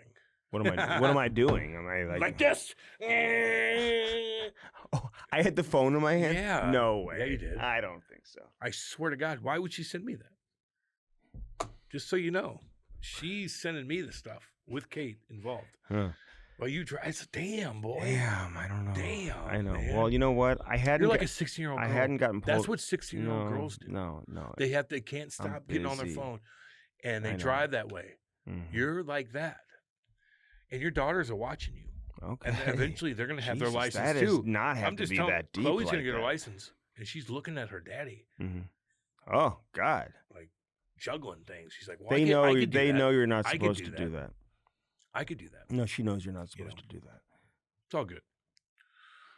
It's all good. It's all good, But I ate a lot, man. I woke up this morning like, oh God, my stomach. We had a lot of things too. You got anything going here? Let's go. Chicken wings and nachos. Yeah. Did you eat a lot, Andy? Meatballs. No wonder Andy doesn't get invited anymore. Like little meatballs. No wonder people don't want to come to your house because they're worried about the food situation. We didn't invite anybody over. We used to have Super Bowl parties a couple times. I went to the same party like 6 years in a row. Like now it's just like you're just busy all day long. I don't know. But there are people like my friends that a lot of my friends, if they're like I'm cooking tonight, come over. I'm having a bonfire. Yeah. We're making chili. We're making this. We're making that. I'm like, damn right. It's gonna be dang good food. Yeah. My other buddy Trav, who went to culinary school. Boom. He did. Yeah. To be a chef? Dude, hell yeah. He went to culinary school. And damn so right. did he ever... He ran all these restaurants, man, before all this stuff, before he went to Codago. Yes. nice Table 3 in fucking Wildwood, nice restaurants. He was running those and doing all this stuff, blah, blah, blah. So he's in the game. So when Travis says, I'm having people over and I'm cooking food, I'm like, fuck yeah, Okay. let's go. So he knows how to cook. But when Andy does it, and this is what most people think, they're like, okay, and Andy's having people, what are you making? He's ordering what are you making? I'm making my specialty. Mm-hmm. But he doesn't even taste it. So it's weird. Like, you don't eat enough to where I would be not like, true. No, it is true. To where I'd be like, everybody's like, yeah, let's go to Andy's for food. Like, it's a turnoff. Mm. So I'm just giving you a warning. So when Okay. people don't show up to your house, that's what it is. It's not like you We guys aren't didn't fun. invite anybody over. No, it's not like you guys aren't fun. Your house is lovely, but it's the food situation. No one trusts you. My wife would make You all don't the food. eat food. She Your whole makes all family the don't eat food. I bet you she eats like a bird like you. No. I bet you she doesn't eat meat. Oh, yeah, she does. Nah. Sure. No way. You guys are the Ty does. I hope he does. You're doing a big disservice. Oh, yeah. He needs to grow. I'll make him like I hope so. charcuterie board, you know. Oh, I bet you it's lovely. Do you cook him steak? You've never had steak and Yeah, I you gotta do. I cook him steak all the time. You know I it's do that. probably terrible. No, it's not. No true. wonder you don't want to eat it. No. That sucks. It's funny. I was telling the story the other day about That's- how I freeze steaks and make them, and you were there. And then when you walked away, people are like, "Yeah, I do the same thing." No, they don't. Yeah, they did. Listen, when they have a family, they'll freeze steaks and then let it thaw out for a day or Right, two right. and then cook it. That's what I when do. you have family. No, you got the steak for free. Mhm. Then you froze it, and then the next day you cooked it. The dumbest. You didn't save that for No, a I rainy. saved it for no, you didn't. for months sometimes. No, you didn't. Sure. That particular time, you just froze it for no reason because you didn't even think about it, Mm. and all of a sudden you cooked it frozen. Mm-hmm. Yeah, it was a waste. You wasted Mm. that. You know, big difference. Yeah, if you buy half a cow and you freeze it, you're damn right. But you got to let it thaw out. You don't want to cook it frozen. Can I ask you one other hockey question? Yeah, go ahead. With Mikko Rantanen, Yeah, who everyone says looks like he's miserable in Carolina, like not happy. I don't know if that's true or I not. don't know. It's a great place to play. No reason to be. They need to figure out what. But like, what if they don't sign him? Oh, Like, it's he's terrible. not signing there, most likely. Trade them. You know, like, what do you like? Is that going to be a terrible look Yeah, for Carolina if they don't win the cup? If they win the cup, then it's all worth it. yeah. I mean, it will if he Mhm. doesn't sign there. I mean, Natchez is dominating right now. He had a nice goal the other night too. Do you worry Flying around. about? Oh, he is, man. He looks And he's good. got another year left on He's his like, deal. I'll play with fucking McKinnon. Are you kidding? He's got another year left on his deal. Crosby, there were some question marks whether or not he was going to play I in the hope Four so. Nations. I hope so. Well, he's on his way to the practice. Apparently, they have a game and then they have like Yeah. several days off before it's the next game. Yeah. So, you know, maybe he would. But, I mean, I don't know if it makes much sense to have him there if he's not going to play, right? So you just got to hope you. What happened to him? I But saw the hit. But the Four Nations all of a sudden is just, for a Sorry. few days there, just guys were just dropping. Dropping like flies. Yeah, the Crosby thing, I think he kind of ran in his. Did his arm jammed up? I Or don't something? know. I saw the hit. I don't know what It wasn't even a exactly. hit. He just Yeah. kind He like ran into of someone. bumped into each other. Mm-hmm. So that sucks. I want to see him and McDavid on a line. And McKinnon. Are you kidding? Let's go. I know. Like, I'm excited about this. Just Are how you? deep. Come just, on, come over for a game, dude. man. It's not a turn off. Like, Dude, there's, you come don't have on. anything. No, No, it's not worth it. For Okay, me, though. okay. It's not really worth it. We'll make Like, it. I have all the food I want. I think for the championship game, the gold medal game, whatever they call it. I don't know if it's I'm gonna worth have the you guys drive. over I don't for know if that. it's worth the drive. You know, or what? Like, it's gonna be all night games. Like, I don't know. Mm-hmm. Like, I'd rather stay at home. Yeah. No right, offense. Right. Yeah. The food situation. Like, if you were like, God, I got a seafood boil You want? with crab. Okay, and I'll I'm make like, some of that shit. I know what you're making it. Order the fucking thing. You want John It's gonna cost you $200 Baptiste to sing the national anthem? He was terrible. Is that the guy's name? God awful. I'm sorry. I'm like, is this an? I was confused on what the Yeah. song was. Didn't they hear him rehearse it and be like, okay, let's not let's why are not you drag this chopping- why are we out and like chopping what are it we doing? up? You're changing the lyrics. Choppy. It was chopped up. You're like you're repeating lyrics. Yeah, I'm like, is he even saying a thing? I'm like, I was wondering if he was going in a different direction. Maybe he was going to change the lyrics up a little bit, but he just repeated them. And I'm like, is this the national anthem? I don't I had know. to, like, I was think like, I about hadn't it. heard this song before. The whole event last night sucked. Everything. Everything about it sucked. from the beginning to Best the end. part is that, and what do you think? Jalen Hurts looked cool. Trump was there. Trump got a standing ovation. Did he? Taylor didn't. They showed him? Yeah, he's like this, bam, during that shitty national anthem. During the national anthem. What do you think he was thinking about that? He's like, this fucking idiot. Is he going to sign an order that he'll never sing again? Never ever, dude, probably. There's been an order signed that he'll never sing the national anthem. He's getting a lot of shit done, I'll again. tell you that. Getting a lot of stuff done. Taxpayer dollars, man. A lot of wasted stuff. A lot of wasted stuff they're figuring out. Okay. It's nice. Wasted stuff. You like paying taxes? You do? Interesting. No. You do? Okay.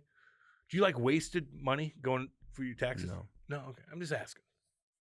You know, people are really defending that. They hate that Doge. Really? You want $100 million going to a transgender in fucking Syria? I don't think that's happening anymore. Oh, no, it's not. There's a lot of wasted money going to crazy shit, crazy stuff over the world, all over the world. So Matthew Kachuk. Let's go here. What are we doing? Like we're dragging shit out. You got anything? Did you like? Let's get in the goddamn what he libraries. said at the White House? God, yeah, he was awesome. He represented Look at him, his Patriot, baby. He represented his He organization. Damn right, he looked great. All right, let's get to Mathieu Olivier, a true shit kicker awesome. coming on the show. Really nice guy too. Great guy. Yeah, smart guy. Free agent. Free agent. He's gonna make a couple $1 million. Yeah. Would you pay him $2.5? Yeah. God, yeah. 27. He's gonna have probably 15 goals this year. Maybe 13. Been a little bit quiet in the goal front, but I mean he already had 10. So I think coming into the season, if you said he was going to give you 10 goals, so maybe he can finish with 12, 13, 14. Maybe he can get hot and get to 15. And he didn't take many penalties, man. Like he hits guys. Yeah, he's able to get around and hit. mm-hmm. That's another thing. And he just has a presence about him. Oh, he's scary looking, man. Yeah. So yeah, he's cool, a man. really nice guy. And I like Columbus in general. Columbus is, no matter how they finish the season, whether they make the postseason or make the playoffs or they don't make the playoffs, it's already been a win for them. That's how it feels. I agree. With all the shit they've been through, they're going to be good. They've got some great young players. I like their coach a lot, as you know. And, they just kind of have a fresh feel with new management and all of that. So I'm rooting for Columbus. So even if they don't make the playoffs, to me, this is a great momentum lift heading into next season where the expectations are going to be a little higher. I did like what he said about Patrick Laine. Ooh. I know. Laine. We kind of figured that, too. I'm watching Montreal at the end of the game last night. They're just like feeding him one-timers. He's shooting the puck wide. Vasilevsky was able to read it, made the save. Yeah. It's like everyone knows it's coming. Sometimes you just got to switch it up. He's one-dimensional. A little bit. Yeah, he wasn't. I just feel like he left a bad taste in a lot of people's mouth in Columbus. The greatest play in hockey right now is Crosby to Draisaitl. Crosby? McDavid to Draisaitl. There you go.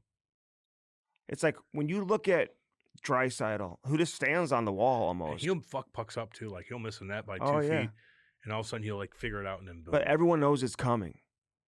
Like their 6-on-5 play, their 3-on-3 play, their 5-on-4 play, their power play it's something like crazy. He rips the puck 100 miles an hour. He doesn't move. He's like Ovi. He just stands there. He rips the puck 100 miles an hour. Because the goalie's like, is he going to shoot? Because he scores. Because he'll creep around McDavid and wait. Like, am I shooting? McDavid may shoot. He might shoot and he's going to score. Or he's going to rip it 100 miles an hour. And that's why Draisaitl's like, I'm waiting. He's going to choke down. Wait. Get everything on it just to scoop it. He doesn't move, dude. He just stands there. Everyone knows it's coming. No one can stop it. It's like Ovi on the other side. Ovi's had some goals. Yeah. Ovi may break this thing this year. What is he, 16 or 15 or 16 away? Yeah. When's he going to do this? It's a lot, though. It's a lot of goals. When's he going to do it? The very end. 15's a lot of goals left. He scores every night, it feels like. He'll get some empty netters, but... They may be the coolest team in the league again. But if you look wait. If you look at Ovi's empty netters compared to all the other big dogs, they had a shit ton, too. Holly didn't. I saw a little graph the other day. Holly didn't. Okay. But other guys did. A lot of guys did. They had a shit ton of empty netters. I don't give a fuck. But this guy gets one every game that he's on the ice when there's an empty net. You think that way, but if you really add it up, he's just in the mix with everybody else. I know. But it's just because he's chasing the record. Get him. I don't give a fuck. And so some of these goals are empty net goals, and some people are like, okay, that's how he's going to get there. But get there then. Who cares? You deserve it, man. How many hits do you have compared to everybody else in that list? I'm just curious. Mm-hmm. How many hits does Ovi have compared to every other top goal scorer? Just curious. More. About 2,000 more. 2,000 But hits. McDavid to Draisaitl is just, it's an incredible combination. Now you throw in Rantanen into the mix next year, it's going to be crazy. With Rantanen playing on the Oilers. Oh, people, I was on the Oilers, Jason Greger the other day. They're like, listen, Cam, we got to ask you about Andy. I go, what? They're like, when he brought up Rantanen to the Oilers, that blew up in Edmonton. Everybody's going, is there truth to that? I go, yeah. I go, Andy's not going to just throw that out there without talking to the right people that there's some sort of truth. I go, I wouldn't do it. I wouldn't do that. You wouldn't what? I wouldn't say somebody's going to some, even if I knew it from somebody, because I don't want to even be in that game. Mm-hmm. I go, Andy, that's what he does. I defended you. Yeah. Well, But no, it's not about they weren't defending. even chirping you. They weren't I know, even chirping and I you. was They talking just to a wanna bunch of know the if Edmonton it's people that real. were in town. They were all talking about It's that real. with me. It is real. And If it's real. I don't know. oh, it is real. You tell Watch it. them. Like, I don't know. Just come see me on Should July people bet 1st. on that? Come Like- see me on July 1st. I can't guarantee that he's going to sign there, but I can guarantee that there will be some serious conversation, and I will guarantee that this has already been discussed. All right. Maybe not between the player and the team because legally you can't do that, but Did we post that clip? I think so. Okay. It made a lot of noise up there. I know I that, and defended you. as it should, I because defended it would be, right when he got traded. I don't know. There's just it'll be interesting to see how it plays out. I hope for the Caniacs that he resigns in Carolina. Yeah, I don't know. If not, But then some that's- people are like, Chicago's got a ton of cap space. He ain't going there. he ain't going there. He wants to win. Chicago's got a long way to go. Come on, they have got a lot. They got a long They way to are go. terrible. They are not good. I mean, every time I see them play, they give up 6 goals. And I know they scored some goals and whatever, but it's just not a whole lot for Bedard to work with. You always got to keep that in mind. You I do. always have to keep that in mind. I do, for sure. And they've got some veteran guys, and they're good character guys, but they're Why'd they fire their coach? Why'd they fire Lukey Boy? probably because he didn't like him. Bedard. I mean, let's be honest. I thought it was agreed upon that it's going to be a tough year. And Yeah, why'd they fire him? Well, Bedard wasn't playing great, I think, too. No, he wasn't. So And he didn't make the Four Nations roster. Remember I said I thought the organization was probably a little bit embarrassed that Bedard was left off the Four Nations roster. Was he not getting enough And ice there time? was so much hype, and he's not performing to match that level of hype. So the organization's panic, what is going on? Yeah. It's the coach's fault. We got to fire the coach. Got to fire the coach. And then the new coach comes in, and it's kind of the same stuff. Same Although stuff. he did have 33 points in the last he's- 33 games coming into the other night. And So as a I think he's got 19-year-old 34 and 34. As a 19-year-old, too. Yeah, the other keep that in 19-year-olds perspective. But with the other 19-year-olds, which would Kaner and I think Austin Matthews were on the same pace as Bedard when they were 19. Do you know that? Oh, he got to 100 points before, 100 career That's points what I mean. before a lot of these guys. Yeah. And do you know, at the same time, we're celebrating, here in St. Louis, a guy like Dalibor Dvorsky, who was drafted 10th overall in the same draft, right? Yeah. And he's the same age, and he's playing in the American League All-Star game, and we're like, this guy's putting up. He's got 29 points in the American Yoink! in the American League. Yeah. And we're complaining about Bedard, who's got 34 points or whatever, or more than that, whatever he's got You said you in wanted the to send him down. National League. You said you wanted to send him No, down. I said if he wasn't Bedard and wasn't the first overall pick, for this Four he Nations, probably would have 2 played. weeks. He probably would have played some games in the Yeah, minors. just see what's up. He just would have. Yeah. Most guys do, right? Yep. So a little shock to that your would system. help him, but they could never do that. Shock to your system. I'm when not you go to saying he's minors. played every game. I'd give the guy a break like every other NHL player. I'm not saying he should go down and play.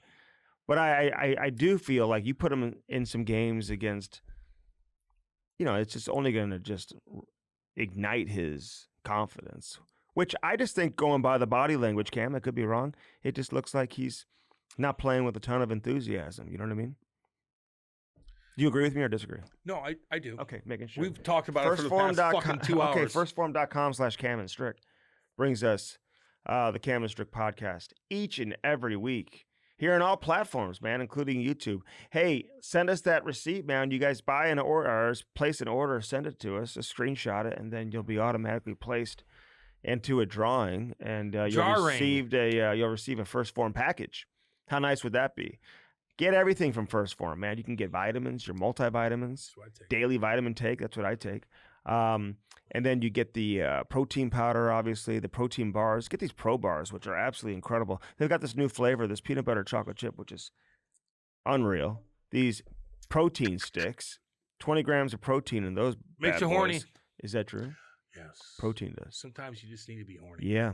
Sometimes you need to be horny and make sweet love to your wife. Sometimes like you're mine. Sometimes you do that. Because if you haven't done that in a while, the good sex part, like sometimes it just really. Do you buy Kate Valentine's Day? Yeah, like we'll go to eat and stuff. You will? Like that. Yeah. Isn't every day Valentine's Day? Yeah, for her. Yeah. I had all her family over at the house. Like that's what I do. Okay. We take advantage of our lovely everything. House. She did everything. She decorated the whole house, but I mean, I paid for everything. Okay. Annie, just so you know. Yeah. Like somebody's got to pay for it. Yeah, right. Like I pay for everything. Right. You decorate, you do your thing. I always have the family over. They love it. Mm-hmm. The kids come over. Like little Eva, who's going into high school, she's over hanging out. Okay, cool. You know, that's kind of cool because she can go hang with her friends, but she decided to come over. Yeah. Hang with her auntie and uncle. Yeah. Okay. We're pretty cool. Firstform.com/CamdenStrick. Use our link and use it today. Hat launch, baby. Get yourself a hat from Hat Launch. I got one on right now. Dude, they can do anything. That hat is sick. It is sick. Send your business logo or your team logo to Hat Launch, man. They'll let them draw you up a logo. Dude. I love our new one. The best quality, quickest turnaround time, best customer service. I mean, honestly, you can't go wrong with Hat Launch. Nowhere to go wrong. Happy birthday to Danny Boy, Danny by the Boy, way. What's up? Let's go. Just had his Happy birthday. He's a cool cat. Oh, yeah. He and the handsome bugger. He and the whole crew. He looks over like there. an athlete. They got shirt launch now too. They can make your shirts, hoodies. They made this hoodie. So you want a hoodie like this? Tell them you want one. They'll send it to you. Yeah. Make up a logo. Yoink hats. They got all that type of stuff. Hatlaunch.com. Contact them today. Blue Note Roofing, Cam. Oh, yeah. Blue Note Roofing. You got David Novak. He came in studio the other day, actually, for the other show that I do. And he came in here. Is he cool? He's cool, man. And so he knows he's going to get a lot of work coming up here. Oh, my God. He knows when you that. chirp me about saying there's going to be some hardcore weather coming up it's going to help. In March and April and May. Yeah. And Blue Note Roofing knows that, too. Oh. There's going to be some gosh dang hail. So tell the people who to contact. Your roof's going to get done fucked up. Blue Note Roofing. This hail's going to come down and get you. You're going to have to call this cat up. Yeah, 314-920-5713. For free. Put that number down. Get that. Oh, yeah. Get the free estimate. Let the insurance take care of it. You're going to have some hail damage coming up. I'm telling you, it's going to be hardcore. Wind damage, hail damage. Hardcore spring. Soffit, fascia. Hardcore spring. Dude, the gutters. You better have good gutters, man. Oh, yeah. You want all that water to sit. No, that's you when don't. you see your ceiling and you see that little black spot in your ceiling. That's when you know water's dripping down because you have a fucking... It's not flowing down your roof. Yeah, so Blue Note Roofing, check that out. Our friends at Illinois Recovery Center, Karen. I'll be there Wednesday. Are you? Yep. You need a ride? No, I don't. No? Because I'll have to stay in there for 3 weeks after you take me. I'll be all fucked up. Not a bad place to stay for 3 weeks. I'll stay in one of those gosh dang beds. It is comfortable there, but it's not comfortable because you got to work on yourself. I'll be there Wednesday with Chrissy and Eric and Jakey Boy doing their thing. I'm going to talk to everybody. But it's right there in Swansea, Illinois. If you know somebody, which you do, that needs help, it's right there. Illinois Recovery Center. They're going to help you. They'll deal with the insurance. They'll deal with all that stuff. Every single one of those guys have dealt with this personally. So you're not talking to some doctor that's just like, whoa, no, these guys are like, oh, God, oh, yeah. How? And you can go back and forth with them like, oh, my stomach, my this. I didn't shit for a fucking 2 weeks. Like, yeah. We all know the stories, man. We understand it. They're going to help you. Illinois Recovery Center. My people right there. Reach out. I'll be out there Wednesday. Reach out to me if you want to get in touch with anybody over there. Sometimes you just have to just go in there and be real with everybody. Just be real. Like, let's go. Just makes you feel good, man. Talking to people that have been through the same thing. No doubt. Cam at Bellman, you get no. Swinging dicks. I fucking told all you. I'm not messing around anymore. No swinging dicks. What do you get? What does that mean? No, you know the guy comes out. What do you get over there? Hey, Lori. Is that fucking Lori Strickland? Get over here, woman. Your fucking husband. I used to beat the fuck out of him in high school. Lori's like, Jesus, get away from me. Your breath stinks. Like liquor. I am not buying a car from you. I'm not buying a car from you. I used to beat up Andy and what? No. Psycho. They do give you flavored water though, and sushi. See, that's funny. Creative and funny. I'm just saying, dude. That's the type of customer service that you get. Buick GMC on one side of the street. Cam on the other side. You got Chrysler, Dodge, Jeep, God Ram. dang. Something for everybody. Shit kicking. I take one of those Denali's. Oh, God, they're badass looking. All blacked out. Oh. Tinted windows, like fucking blacked Say out. hi to Danny, boy. Danny, what up? Kenny. Is that fucking Kenny? And Dale. Get back to god dang work, Dale. Come on, Dale. I told you. We love you guys, man. What's up? Say, I ain't playing, Dale. I ain't playing no more, Dale. Bellman, baby. Where's it located? Troy, Missouri. Lovely place. Right up Highway 30. Love it, man. You know. Buick GMC, Chrysler, Dodge, Jeep, Ram. Hey, we've got these chairs, by the way. Our friends over at TrueFloat sent us these. They got the best coolers, man. They'll put your business name on the cooler, and the Cam Strick logo is on the chair. It's a heated chair. So it comes with like a charger. These are the best chairs going, man. Get these in time for the spring and the summer while you're hanging out by the fire. TrueFloat. And then the coolers, which are unbelievable. Cooler. And you can put your, they put your brand, whatever you want, on the cooler. So like it'll say Cam and Strick on the cooler or whatever you want for your particular brand. TrueFloat. Check them out on Instagram. Okay, can I say something right quick? You see this logo right here, guys, on YouTube. Check it out on YouTube with Andy and I. How cute that is. So when we first did this, though, Andy saw this, and he's like, I want to be – he had glasses on. And he's like, take the glasses off, and his neck was too skinny. So Andy's like, no, I want to look like Cam. So his neck was really, really big, and his muscles were really, really big. And we had to be like, no, Andy, that's not what you – and we had to slim you up a little bit. No big deal. Okay. We look differently. Yeah. It's no big deal. That's fine. But isn't that cute looking? I don't wear that Why'd shirt. you take your glasses I don't wear off? that shirt, though, like a collared shirt like that. And a V-neck sweater would never wear. Yeah, you do. I do. I don't have a V-neck sweater. No, you're right. You don't do that. No. Well, you had glasses on. You took your glasses off, but I don't wear the glasses a lot unless I see distance. When you're on TV, you wear glasses because I got to see the monitor. So you didn't want those, and you changed it's okay. You would look jacked, and we're like, we got to. Even they're like, no, we got to slim you down a little bit. Hey, and these jerseys, Canada and USA, came from our friends over at Fanatics. So thank you to awesome, Fanatics, by the way. man. Yep. Appreciate that as well. So Mathieu Olivier, man, his dad played, Yeah. He traveled all around, played in the East Coast, played in Germany. Yeah, he's an interesting guy. Olivier was went to kindergarten in Germany. Cam's like, oh, he must know German. No, he doesn't. It would be cool. Great conversation, Olivier, man. He's a cool cat. Check this bad boy out. Enjoy. The Cam and Strick podcast is brought to you by First Form, baby. Use our link and do it today. www.firstform.com/camandstrick. Get jacked now. They are the real deal. Get that protein, check out the apparel, eat those bars, and drink those energy drinks. Firstform.com/camandstrick. Yeah. Now on to the interview. Thanks for doing this on an off day, too, man. I know you played last night. Yeah, you did. And you got in a fight. Were you thinking about us when you fought? Were you like, okay, I'm going to do this now so we have something to talk about today, or what? I actually just thought about that like 10 minutes ago. I was like, oh, I guess we're going to talk about it. Oh, yeah. It is weird. I mean, like you're just. Did you know that was going down with Buffalo? Obviously, you're paying attention. They're getting chirped pretty good about the Tage Thompson hit. So did you see this Gilbert come up and you're like, I guess this is a guy? Like I've never heard of this cat. Well, I played first few years in the American League. I played against him. I was in Milwaukee. He was in Rockford. We play him like 12 times a year. So I mean, I knew who he was, but. Yeah, I was paying attention. Obviously, I was trying to think like, what would I do or what would our team do? And I was just like, yeah, they're definitely going to want to mix it up. But I wasn't, I didn't know who, if they were going to come after me, after someone else. I just didn't know. I was just expecting something to happen. And he just asked me to go right off the draw. So I said, all right, we'll take care of it.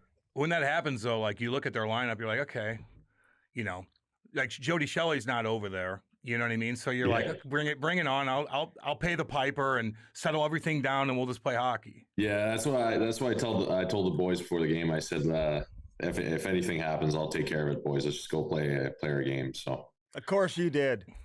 Of course you did, Matthew. Poor kid. I mean, That poor kid. you tell the rest of the kid. Hey, now I'm curious though, because you know what went down obviously with the Tate Thompson hit, like Cam said. But like you're starting the game, you see that kid. Like when do you guys make eye contact, and when do you know, okay, this is going to go down right off the drop? Yeah, he asked me to go off the opening faceoff. So I mean, I just kind of obliged. Yeah, I saw what happened. I mean, obviously, you know, they probably had the same meetings that we would have had, which was to, you know, kind of address it when it happens. We actually had a meeting like that in Columbus a couple of years ago with all our young guys coming in. You know, that's something that is not necessarily taught nowadays. So they got to learn it at the pro level. Mm-hmm. And, you know, to their credit, after that meeting, it was, you know, we've been pretty dialed for that. So sticking up for ourselves and for our team. So, yeah, I just figured, I mean, they're for sure going to do something. They have some veterans over there. So the message was going to get thrown out there. So it's kind of what went through my mind. Hey, do you, in warm-ups, are you cruising the red line, twirling that stick, baby? Like, what's up? Like, let's go. Is that happening anymore? Really. No, really? I go and stretch a little bit by the red at the start, and then I just kind of do my own thing. I get you. I don't know. I guess there's so many times where you tell yourself, or you start yapping and you're like, I'm going to do this and I'm going to do that. And then it doesn't happen. I'd rather just, you know, do my own thing. And then when it happens, you're ready to go. So Matthew, listen, you're a goal scorer anyway, shit, buddy. Baby. You What's don't need to be worried about all that bullshit. Playing 16 minutes. You gotta love the fact that you're contributing offensively. You know, I mean, listen, there's not many guys like you in the league. You know what I mean? So you have that element, but how much do you work on your skills during the offseason to make sure that, you know, your coach can use you in all different situations and you can be counted on, you know, to produce offense too? Yeah, no, I work on, that's pretty much all I work on really is I put, especially last summer, I put a lot more time on the ice. Yeah, trying to piece it all together. Yeah, the funny thing is, yeah, I'm having a decent year, but I haven't scored in like, I don't know, the exact number of games, but it's been a while. And now I'm starting to think about it because I'm like, well, I should be scoring more, but I don't want to lose the identity part of my game, which was, you know, that kind of that grind, forecheck, physical, you know, in your face hockey where that's just part of my core and the offense kind of comes from that. So, yeah, I mean, it's always been for me every summer just to kind of take a step and really add another thing to my game. And this year's been coming all together pretty well. Well, that's about to change. You're about to score. Right after this, when's your next game? Tomorrow night? Tomorrow night, yeah. Yeah, well. Mark it down because we either we will get you hired or you're going to score a goal or whatever the case is. Ask Dean Evison, your coach. I told him, I said, you come on our podcast, you'll get a job. And boom. Sure as shit, when he got a job with Columbus, he sent me a text. He said, you said I would get a job if I did your podcast. I'm like, I told you. I'm not just saying it. I told you that would happen. So be prepared to score some goals, man, you know? Your dad, though, played. Like, what kind of player was he? Completely different from me. He was an offensive defenseman, kind of small. He was like 5'10", 5'11" on a good day. Played with a mean streak, though. He had that in him, but he was in no means a heavyweight or even a light heavyweight. He was just he was a offensive D-man that kind of had to play a little dirty to create space for himself. So, yeah, but I grew up watching pro hockey. Obviously, never made it to the NHL, but I grew up around pros and in locker rooms running around and stuff. So, yeah, he did have that kind of that mean streak to him, though, where and he played on teams where, you know, back in the day, it was pretty much every other guy could do it. So in the coast in the 90s, yeah, in the coast and the Central League and the American League. So. Yeah, so I was exposed to it pretty early, that kind of hockey. Did you ever talk to him? You know, because it's a grind. If you play in the Central League, man, and the coast, like you're not saving that much money. So you keep grinding it like that. Was it tough? Was he always thinking like maybe I'm going to make it to the next level? And if you make it to the American League, man, you can make a couple $100,000. But like, was it tough for him? And was he thinking of what he's going to do next, playing in the coast like that? Yeah, I did ask him. I think the first few years he said like we had to, we had our envelopes with our budget, and we couldn't really, derive from that. We had to stay the course. And my sister's 7 years older than I am, and so she was a young kid, and I was just a baby. So having a family with that salary is, you really have to be disciplined. And then once you got going and got called up to the American League and the International League and then Europe, then they got a little more leeway and finally started making a little bit more money. But yeah, they grinded through, him and my mom for sure. And yeah, they made sure that we knew, and, we knew the value of money, but also the passion that he had. That was his dream. He just wanted to play. There was nothing else for him that he wanted to do. And, he didn't have the same opportunities I had as well. And he made a hell of a career for himself out of nothing. So definitely some great lessons from him there. I hear your Southern accent. It's coming through. He's got a mixture. He's from Mississippi, He's man. a mutt. Are you from Mississippi? I hear that Southern accent coming through, Matthew. You say South, I get Midwest. Some people say Western Canada. I don't know. It's all over the place. I'm kidding. You're the only person born in Mississippi that's the Matthew spelled IEU, man. That's probably not very common over there in Mississippi. No, probably not. Unless you find some Cajuns down there, then you might have a shot, but that's pretty much it. I love how they all claim you, too. It's they do. He's the first one. Yes. From the whole area. He's the chosen one. From Dixie Alley. He's from the Dixieland, man. Like Nashville, you played there, was perfect because they're claiming you from that whole region of the country. And then you look into it, you're like, okay, his dad was playing pro hockey, and then he ended up moving on. How long did you live in Mississippi?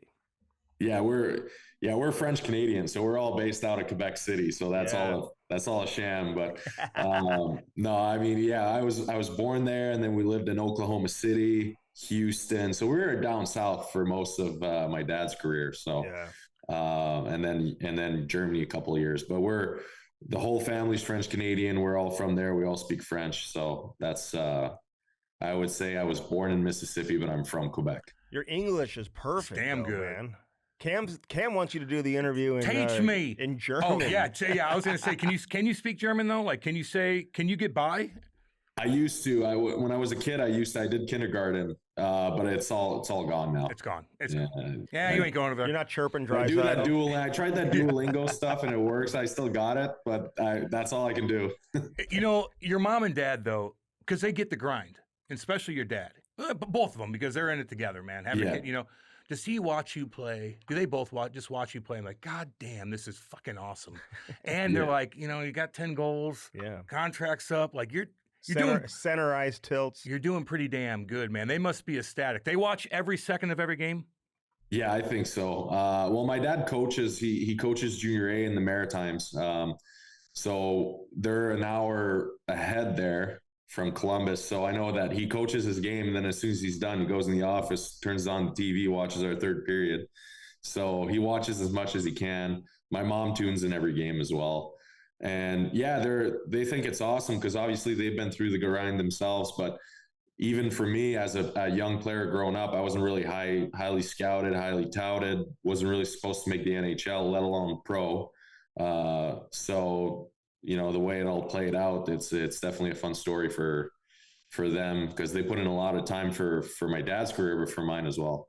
When did you start fighting? I mean, obviously you're not fighting when you're playing youth hockey. So was it in junior when you first started fighting? And did you like it? Is it something that you gravitated to right away? Did you always like watching tough guys as a kid? Yeah, well, I mean, I grew up watching pro hockey, and then once my dad was done, he went and played in that Quebec Fighting League for a couple of years. I got invited to that damn thing. You see those guys without their shoulder pads; they just go on and they're flexing before the game, taping up their wrists and all that. So I was exposed to it early, but it was never part of me really until I got to juniors, and I made the team out of camp as a 16-year-old, and I was kind of rotating in and out early in the season, and I was trying to find a way to make myself, kind of get above the pack. And I just figured, what the hell, I'll just get in one fight and see how it goes. And it went poorly. I got the wheels kicked out, beat out of me. But Then I kind of I never got out of the lineup after that. The coach saw something, and then I had my first point, first goal, and then I just kind of got into that rhythm of kind of doing it a little bit and developed it from there. But it wasn't natural for me, that's for sure. So your dad played in the Quebec Senior League back in the day too. Who was in that league at the time? Donald Brashear's been in there for about 50 years now after he retired. God. He's still fighting. He's knocking guys out. Please stop punching Donald Brashear. In the fucking stands. We don't need, oh my God. So like, as a non-fighter in that goddamn horrific league, like was he getting paid pretty decent money? Because they do pay you. And did he have to deal with any monsters? No, he was one of the best defensemen in the league. I think he won it maybe once or twice in those 5 years that he played the best team in the league. But he, those guys, they kind of left him alone because they left the good players alone, and then they kind of just did their thing between themselves. Mm-hmm. He did get in a couple fights, I remember that. But yeah, I mean, the Donald Brashear was there. I mean, Nasty Morasti was there for a while.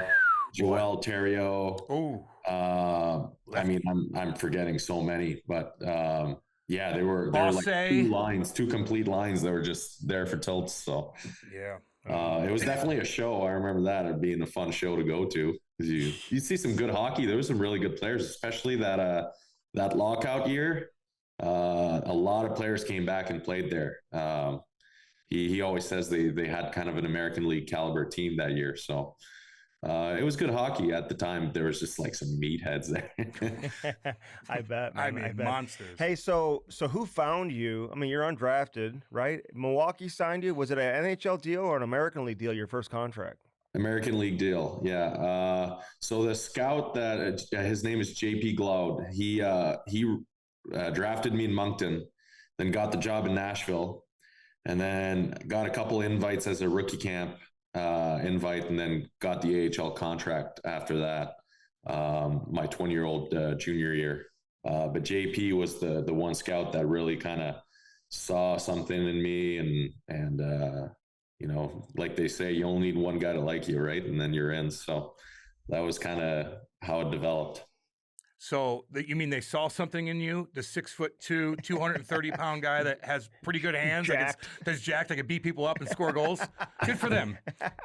Because you know what? It took a while to get to where I'm at now. I wasn't that heavy. I wasn't as tall. I wasn't as good. It really took a while for me to really a late bloomer kind of thing, and every year kind of just taking a step. But JP saw that from what I've been told and what he's told me is kind of saw that drive that I had and really wanted to make a living out of playing hockey because that's all I ever wanted to do. So kind of worked my way from there. Did you know though? I mean, you played with some good junior players and stuff like that. Connor Garland, I think, was on your team, man. Ivan Barbashev. Yeah, I don't know if you Moncton, yeah, I don't know if you played with if Dmitry Askin was there or not at the time or not. He came in. I just missed him. No, I did play with Barbashev though. I was on with him for a little bit.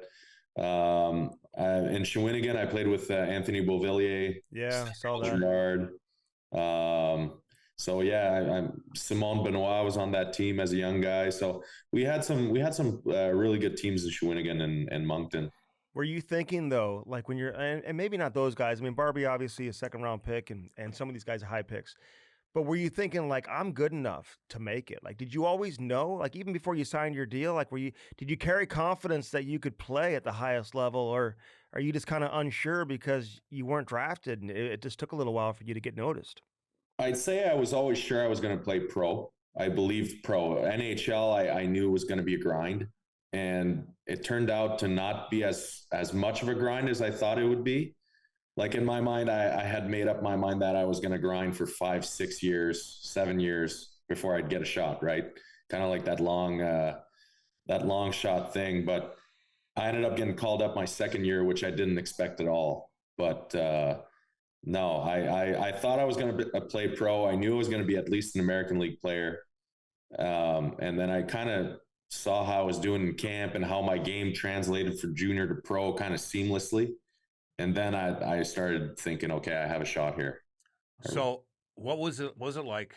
You grinded it. You get that call. Where was it? What were you doing? What'd you do when you got the call? Yeah, we were on a road trip. I think we were in O'Hare flying out. I think we were going to Iowa.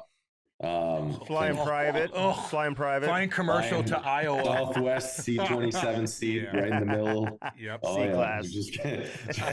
Just grinding it out. But got a call from our assistant GM in Nashville, Scott Nickel, and was completely shocked because he had told me a couple of weeks prior, hey, if you keep playing well, we're going to give you a shot.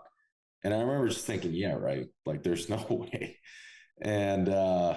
And then it happened, and I was shocked. I fortunately I had a couple of days before the game, so I was able to get everyone in to Nashville. Whole family was there. So yeah, it was like I said, a complete shock for me. Were you cruising around warm-ups, like looking at the stands, like, God damn, trying to find your family, saying hey to everybody, throwing pucks? Yeah, I saw them right away. They were not up on the glass, but almost. They were all right there. And baby. I haven't seen my dad shed tears a lot, but they were there. And then the big moment for me, for some reason, was the national anthem. When the national anthem in Nashville was going on, and obviously they have all the country artists there, and fans are into it. And we had a really good team that year. That's when it hit me. I was like, oh my God, this is happening. So it was unbelievable. I mean, there's nothing else to say, really.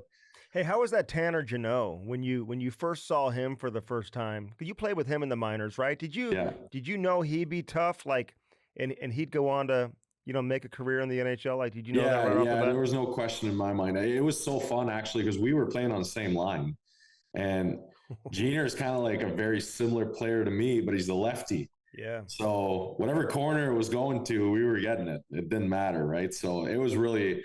That was a fun year. We had the best record in the league, and we really were kind of an identity line. We were technically a fourth line, but we'd play like a second line, and we'd just grind teams out. And then our skill guys would come out and score, and that was our MO the whole year, and contributed by ourselves as well. And first of all, great person, but unreal teammate, and playing with him was a lot of fun. Yeah. So, have you fought him in the show or no? No, I haven't. Would you? You don't want none. Would you? I mean, like, it'd be weird for sure. He's a buddy, but I mean, he's a pro. We're a pro. You know how it is, Cam, right? Fucking beat up your buddy. Who gives a shit? Yeah, you know how it is. But we all did. No, it hasn't come around to that. I mean, we're good friends and all that. But I mean, I'm sure we'd do our jobs if we had to. But it hasn't come to that. Hey, when you saw Roman Josi for the first time, skate around, do his thing, and then you see how handsome he is. Did you see him around where women flocking to him? His hair. Like, he's like perfect looking, he's dominating on the, like, were you like, Jesus, this is a superstar? And then Philip Forsberg walks in. Philip Forsberg walks in, like, oh my God. Yeah, I was like, these guys have it down. Like, this is what I'm missing right now. It's just the whole package, right? Shit. No, I mean, Jos is obviously Norris caliber D-man, just, does everything right. Just so natural for him, seamlessly skating out there. Phil Forsberg might be one of the most skilled players I've ever seen, just the stuff he'd pull in practice, and you've seen it in games as well. Great guy too. Loved to get the video games going with the boys. So he was awesome. They were both like just kind of eye openers for me. Like, all right, this is like the elite of the elite. Would he take motorcycles to the game? Forsberg, would he ride a motorcycle? He rode his scooter, yeah. That's kind of nerdy, to be completely honest with you. I have to say, it's kind of nerdy to do that. No, I thought you told us a chopper. Badass scooter, though. No, Phil made it cool. Yeah, he probably could. It was cool for Phil. Yeah. Why did they trade you, Nashville? Yeah, for a fourth round pick. Yeah. Why? And I remember at the time, and listen, I keep in touch with Yarmo, and he was like, people were like telling me that I overpaid for this guy when I think they gave up a fourth round pick to get you, and people were critical. You're overpaying for Mathieu Olivier, which obviously has turned out to be a great deal. He underpaid. No shit. Well, it was, that year was a tough year because I hurt my back in camp. And I was fighting that all year and turned out to have a herniated disc, and it was a mess. I couldn't walk, 2 minutes in the grocery store without bending down and just being like I was walking on one leg, trying to play through it, and then doing the cortisone shots and all of it. And I didn't get surgery until February, and thank God for endoscopic surgeries, because I was back in a month and kind of took off from there. But I think at that point, especially Nashville, we were so loaded with guys in my style, and having that season where you're just, you're not available, and when you are, you're not great. You're right. I wasn't 100%. So I think it just made sense for them to kind of move on. And at that time, and I understood it. It made sense. I mean, you know how it is. Sometimes it just doesn't work out, and Columbus was a great spot for me to land, obviously.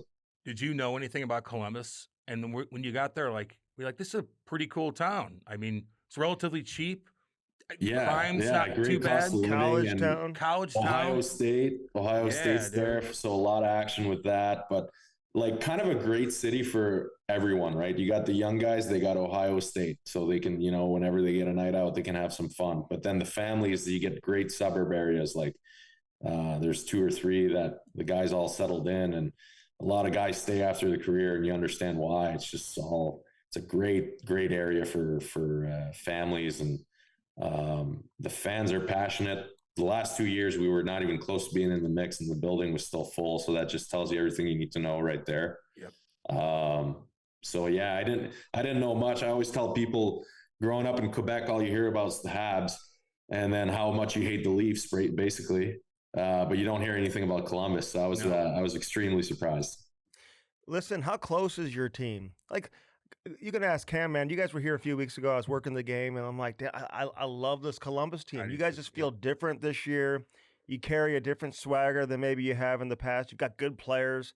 I'm watching this Werenski just floating around all over the ice. He's below the goal line on the offensive end. He's at the blue line in the defensive end. He's the definition of a rover, man. We'll get into him in just a minute. But is this team closer? You guys have been through an awful lot of shit, obviously. In Columbus, has that brought the team together?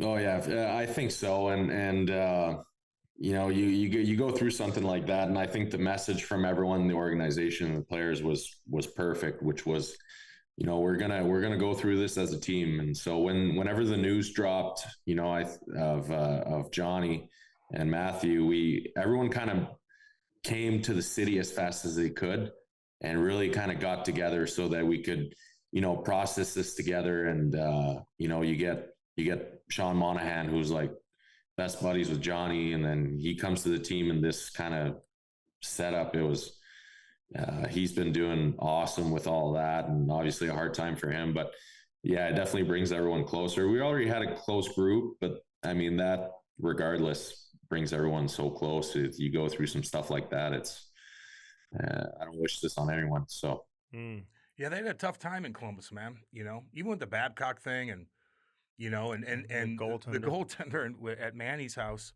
I don't know. I think you got a lot of people on your side. Just from that, rooting for you, and your team's exciting too. And you got a heavyweight playing the last minutes of the game, scoring empty net goals. I was at that game, by the way. The damn cannon went off 15 damn times. Yeah. Well, you know what? This year, the whole, Don came in, Dean comes in, it's a clean slate for everyone. And really they, sometimes, you know how it is. Sometimes you hear the messages from certain coaches, and it's everyone, it's a clean slate. Everyone, we're going to go by who deserves it, but it's not like that necessarily. Well, this year, they've really, really reinforced that, hey, if you're going to put in the work and perform, you're going to get rewarded. And so, I think it's worked out really well for our team. You got good young players too. Did you teach Kent Johnson that spinorama backhand that he shot last? Did he mean to do that? Yeah, he did. I mean, it was unbelible. How good is that kid? I wish he could teach me some things. That kid, he is just disgusting. Something. Yeah. It's crazy because I watch him every day, and I try to think how is he thinking the game? How is he? I'm just thinking, let's go north, play hard, physical if I can, shoot the puck, drive the net.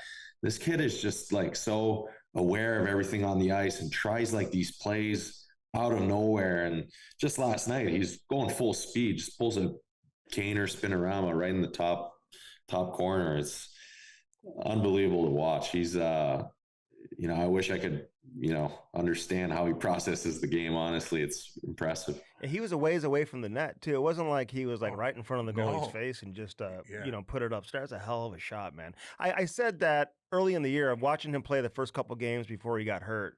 Like he just looked like he brought a different level of confidence with him this season. So you could see it. So he's another reason why I'm excited about this team. Fantilli's another guy too, man. He just kind of like, how does he fit in with the group, being a young kid, a high pick?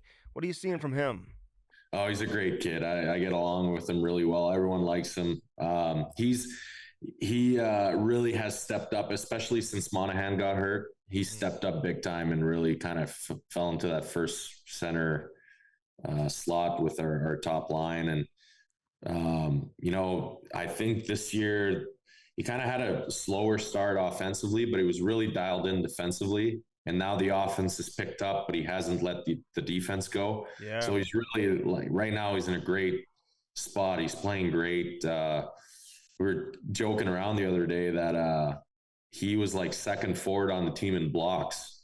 And he didn't even know. He's like, really? Like, I'm like, yeah, dude, you play hard. You play harder than you think. Like, you got to keep that up. Like, that's really good. So, he's going to be special. He already is, but he's going to be special. So you've been up and down the lineup, right? Like, so when you play against a couple other bangers and crashers, we simplify, you know what they're going to do. Boom, easy, chip, chase, whatever. But when you play with another skilled guy, like, do you have to prepare yourself differently going into the game? Like, yeah, I'm still going to do my routine, but now they're a little bit more creative. I got to think outside the box a little bit where that puck's going to be and try to get open. Like, what's your mindset? Yeah, it's a delicate balance because you don't want to lose your identity, right? You don't want to turn into a skill guy because you're playing with skilled players, because that's not what brought you here. Like, my skill level's not high enough to play that kind of skill game that they do. But at the same time, you can't just expect them to be going full tilt, ready to go on the forecheck because they want to enter the zone with the puck. They want to make plays. So, it's weird how sometimes there's players that it just doesn't work. The chemistry is not there. And then some other players, you hop on a line, it's just seamless. This year, I've been fortunate enough to pretty much play with everyone except the first line, who are just, menaces out there by themselves. Russians? Yeah, the Russians and Monty. Now it's Fantilli, but it's been pretty seamless for me, I'd say. Like, I just kind of do what I do, and it fits well with my teammates. You guys lost that Russian the other day, a broken jaw, I think, with the big black beard. Craziest play, yeah. Marchie, craziest play. Someone tried to rim the puck in, and one of our guys was coming in to change, and he was holding his stick kind of like up here, and it hit the shaft of his stick in between his hands and went right to his face on the bench. Oh, Jesus! And just like, I didn't look, but I heard it wasn't great. So no, I'm watching him too, and you guys were here. I'm like, damn, this guy. I know this guy with the big black beard is floating around. He is really good. Oh, man, Archie's unbelievable. Hey, listen, you know when I really started to love Columbus though, and I liked you guys beforehand anyway, but like the whole thing with Laine, I just felt like your team came together, and then you like chased him out of the game. Like, he didn't even finish the game. You got Werenski saying stuff afterwards. Like, that's when it told me, okay, this is a different Columbus team than what we've seen in the past. Like, he's going to chirp us, and then we're going to let him know you can't do that. So as a group going into that game, man, were you guys just extra fired up? And because that was a statement for the Columbus Blue Jackets that we haven't seen the last couple of years. Yeah. So that was for sure. Yeah, that was a delicate one. The thing is that, we went through some tough times with Patty, and we knew him close. We went through the grind with him. And then I think what happened was, obviously he kind of said some things that didn't sit well with us. But when he was asked to clarify who he was talking about, he was like, I'll just leave it for your imagination. And we just kind of felt like, man, we've been through this grind with you, and now people are going to think that's us, and that's not okay. Right. So, I haven't talked to Patty much since then. probably will someday down the road, but that's pretty much all I got to say on it. I mean, it's a delicate thing to talk publicly, but you guys, yeah, that's pretty much it. I got you, because you guys had his back, man. Like he had some like personal stuff going on. Man. You guys supported him, and then for him to say that, it just didn't go well. I will ask you this though: did he reach out to anybody and be like, "Hey, my words were like misconstrued. That's not what I meant. I apologize." Like, did he ever do that? Did he apologize to any of you guys or no? Yeah, he did to a couple of us. Yeah, he did. It's kind of just about sticking together, right? Like, we're all in it together. So that was just our mindset for the game. And, afterwards, that was pretty much it. You don't really see Werenski. Look, you guys you're not everywhere. You're not Toronto, man. Your faces aren't everywhere. Like, enough. And it's actually a good balance in Columbus. But when Werenski came out and said that, I'm like, damn. Like, he was generally pissed, and rightfully so. I've never seen him get that emotional, because you don't see him that much, but I can only imagine, man, like, you guys take care of him, and all of a sudden he leaves and all this drama's going on and kind of bash you a little bit. So good for Werenski to come out. How is he? Are you close with him? Does he talk much? I know he dominates on the ice, but tell us about him a little bit. He's a pretty funny dude. He's serious in the way that he conducts himself, right? Every day he comes in, he works hard, he comes in early on the ice for morning skate, he does his stuff, but then like he's always joking around, but he's got like kind of like that low humor going for him. Like, he's just kind of whispering something in the back and everyone just starts laughing. Like, he's awesome. He stepped up big time. We're missing like Boone, we're missing Eric Branson, we're missing some key leaders that haven't been with us all year. Like, Z really kind of stepped into that role, and not only on the ice, but off the ice. He's great, man. What a pro, what an example for everyone. What's this Elvis like? Because I just want to hear him talk, like, on repeat, like, just hear what he has to say, dude. He's entertaining. He's interesting, man. Like, one day we'll get him on. We haven't had him on yet, but I look forward to having a conversation with him, because he just seems like he's a guy that has got to be fun to kind of hang around. For a goalie, he's got great personality. Yeah, I'm surprised he hasn't gotten into a fight yet. He's fiery, and he'll yell at guys during the play, and he's got that fire in him. But yeah, he's a great guy. He really this year kind of found his way back to what he wanted to accomplish with us. And I know he wasn't happy with the last couple of seasons, and he really kind of stepped up his game, and he's a big reason why we're in the situation we're in right now. I'm really happy for him. He went through some tough times. That thing with I don't know how to say his full name. I feel bad, but Kivy and at Manny's place, like, that was hard on him. Like, really hard. He had a hard time getting over that, and then rightfully so, obviously. So I'm really happy for him that everything is working out this year. Where do you sit on the plane? I know it's kind of a goofy question, but I'm just curious. Like, are you playing cards? Are you in the back? Cards? Yeah. Okay. Yeah. I'm getting rinsed at cards. That's what's going on this year. What do you play? I'm absolutely fleeced. But I'm playing cards. I mean, is it Schnarples? I've always been there, and especially this year, our card table is so different. We're missing so many guys that it's just been kind of shuffling around. But I'm sitting there. I'm sitting next to Sillinger, and we're playing cards up there. It's always fun. It's the best part of the trip. Is it poker or what? What are you playing? Oh, we mix it up. Usually, it's like we either play 7 up, 7 down, or we'll play a little bit of blackjack as well if we're past the ace, if we have like 10 minutes before we land, something like, we mix it up. But we should start playing poker. That'd be pretty good. Have you gotten to know Sillinger's dad at all, Mikey? Oh, yeah. Big Mikey, baby. Yeah, actually, Mike and my old man, they text a lot. They got along pretty well at the father's trip, but he's awesome. He's the best, man. He played here for a little bit too. He played everywhere. He played everywhere. He played at like every team in the league, but it's like no matter where he goes, like everyone just gets to know him, and he was a popular player, really good player too. Like, for a guy, it's not a chirp that he played everywhere, because he was good everywhere he played, man. So, hey, listen, you gotten a lot of attention for some of the fights. Which one is your favorite? Like, do you go back and watch them? Like, how often do you go back and watch your fights afterwards? And like fighting a guy like Ryan Reeves, like, was that something that you wanted to check off the box because he hadn't had a fight yet?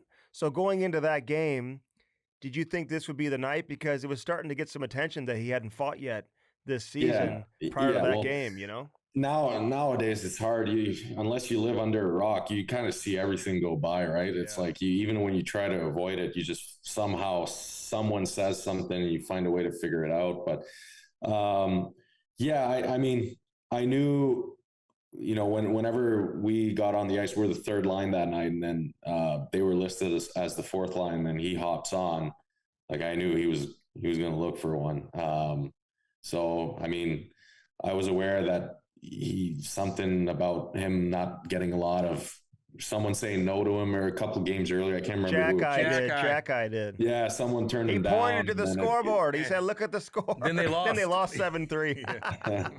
Yeah, but I mean, Jack he's no joke either. He's legit. No. So I mean, maybe that was the word on the bench. I don't know, but I knew he was looking for one, and we had just I think we had played on the island and we'd lost, and it wasn't a good game for us. Like, wasn't really a normal performance as far as like what we try to do on the ice. And we had a couple of local Toronto guys obviously going to Toronto, so I just felt it was a good time to do it for our team as well. So that's just kind of how the stars aligned there. What did he say to you at the end of the fight? Did he say something to you like thanks or something, or good job or good fight? Yeah, I think so. Tap on the pads, just kind of like thanks. I think I don't know about you, but I sometimes I have trouble remembering what happens in those fights. Think? Yeah. Do you? Anyways. But okay, so everybody's different, man. Rimpy to, Jack Eye, whatever. But Reeves is a little bit different because he's very strong and he'll goat you in. He'll want you to grab and he'll back off and then he'll grab you. Like, do you treat every different fighters differently? Like, do you study them? I used to a lot more than I do now. I think I kind of figured out a way for me to be consistent against everyone. And then when I'm in the fight, then I kind of go off of what I'm feeling. I have a couple of different things that I like to do. But as far as knowing the other guys' tendencies, like, not that much anymore, to be honest with you. I used to when I was younger. But I found that I was focusing too much on that and not on what I was going to do. So I just stopped doing that. Yeah, we had Ryan Lomberg on. Great guy. He was great guy. And he pumped your tires up. He did, man. Pumped your tires up. I mean, what are you thinking when he comes up to you and like, he's scrappy and fiery, so you got to take everyone serious, right? Because you listen, he wants to go. You got to be prepared for that. Right? I always take everyone seriously. You never know, right? Like, you never know and you can't. You're gonna win some, you're gonna lose some. You never know what's gonna happen, so you can't take anyone lightly. That game was fiery. I remember I went on the forecheck on a guy, and I thought for sure that he was going to protect himself knowing that I was coming down, and he just kind of stayed where he was, and I just finished through him knowing that he wasn't turning. I was like, oh no, like, I might as well just finish, but I can't like get high. And then it kind of unfolded from there, and obviously he was standing up for his team, so I got no problem with that, right? Like, I hit a guy from behind. All right, I'll answer the bell. No problem. Yeah, you did. And he stood in there, dude. He caught you a couple times, and, he's a scrappy guy. I will say this. Of all the NHL guys you fought, there's a couple American League guys, in particular one guy, that will go, and he got a little bit of a sniff up in the NHL a couple years ago. Who do you think I'm thinking of? That throws hard, that's still playing. He's got a brother just as tough. Oh, Gallant. Yeah, man. Yeah. Those guys, man, they grind it. Brothers. So I actually met Brett here. His last year, he was in Cleveland, so he was at camp here. Great guy. But yeah, those two brothers, they're something else. Those PI born. Yeah, they throw hard, man. And they're not big. You're bigger than them. Hey, a player told me this morning. He said, "Don't say my name," so I'm not going to say it, but like, that you do UFC training. Is that true? Like, you've done some UFC training or no? No, it's not true. Okay. No, I've done boxing before. I've done boxing when I was younger. I used to have a boxing coach. Sadly, he can't do it anymore. His body's all worn down, but he really helped me out. But no, I never done anything other than boxing really. And I started doing it just as conditioning, just as a cardio class, just when I was like 14 or 15, it was a close spot in my home where I could bike and go train, right? Because I wasn't into the specialized hockey training yet. It wasn't as big as it is today. So that's kind of just how I started. It's funny though, like you train, you're a hockey player and you start training in UFC throughout the summer, you're going to get the tendencies in your head and you might like head kick somebody with your skates on because you're doing that. And so you got to stick to boxing and kind of form a hockey fight pattern out of that a little bit. Yeah, exactly. Or some grappling maybe, but I wish I could do some grappling. That'd be a good idea. But you're right on that. But I will say though, like I watch the UFC, I follow it. I think it's awesome, but no, I've never done it myself. Are you the toughest guy in the league? I'm up there. I still think that there are some guys in the league that are really, really tough. I think Delorier's up there. I think Reeves has still got it. Obviously, he's been doing it for a while and still there. Jack Guy's a tough kid. Ross Johnston, for me, doesn't get enough credit about how tough he is. I'm sure I forget a few. Marcus Foligno, those are guys that are really, they're tough guys.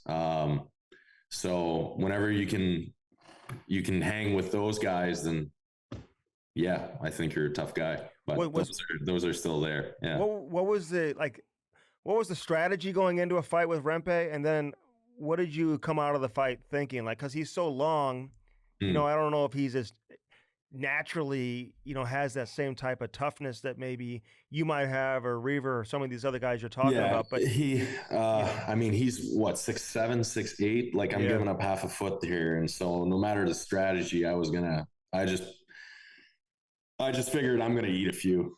Like I'm just gonna have to stand in there and eat a few. And I like to think I'm a technical fighter. I like to be, weirdly enough, smart about my fighting. But I just figured take a few early and, we'll see where it goes. And it worked out. But that was one where I was nervous. I wasn't really sleeping in the afternoon. I wasn't sleeping very well before that one. I was like, oh God, I'm in for one. I'm going to eat a few for sure. So it worked out. So you see him and like, meanwhile, you're getting like 16 minutes of ice. You got 10 goals. And everybody talks about fucking Rempe. He's getting suspended all the time and doing this thing like New York City. You're looking at his popularity. He's probably making extra money on the side in New York. I mean, you're looking at that like, damn, like he's getting a lot of attention and he's not really doing too much. Did I hear he's in Happy Gilmore too? Probably. Maybe. I heard this rumor that he's going to be in Happy Gilmore too. I don't know if it's true or not, but that right there. I remember seeing that or hearing that and thinking, damn, that would have been nice. No shit. But that's good. I mean, I'm just good for him, man. Like honestly, any players that they can make something out of what they're doing on the ice and really create opportunities for them, especially in New York. That's awesome. Really happy for him, honestly. He seems like a good guy too. You know what I mean? Yeah, he does. He's like in a tough situation. He's under the bright lights in New York. They're sending him up and down. He's getting suspended all the time. He's like, what do I do? It's like he's just trying to learning how to play that role is really hard, especially when you're young, because you don't have as much leeway and you don't want to mess up too much. But then if you're too timid, you get sent down.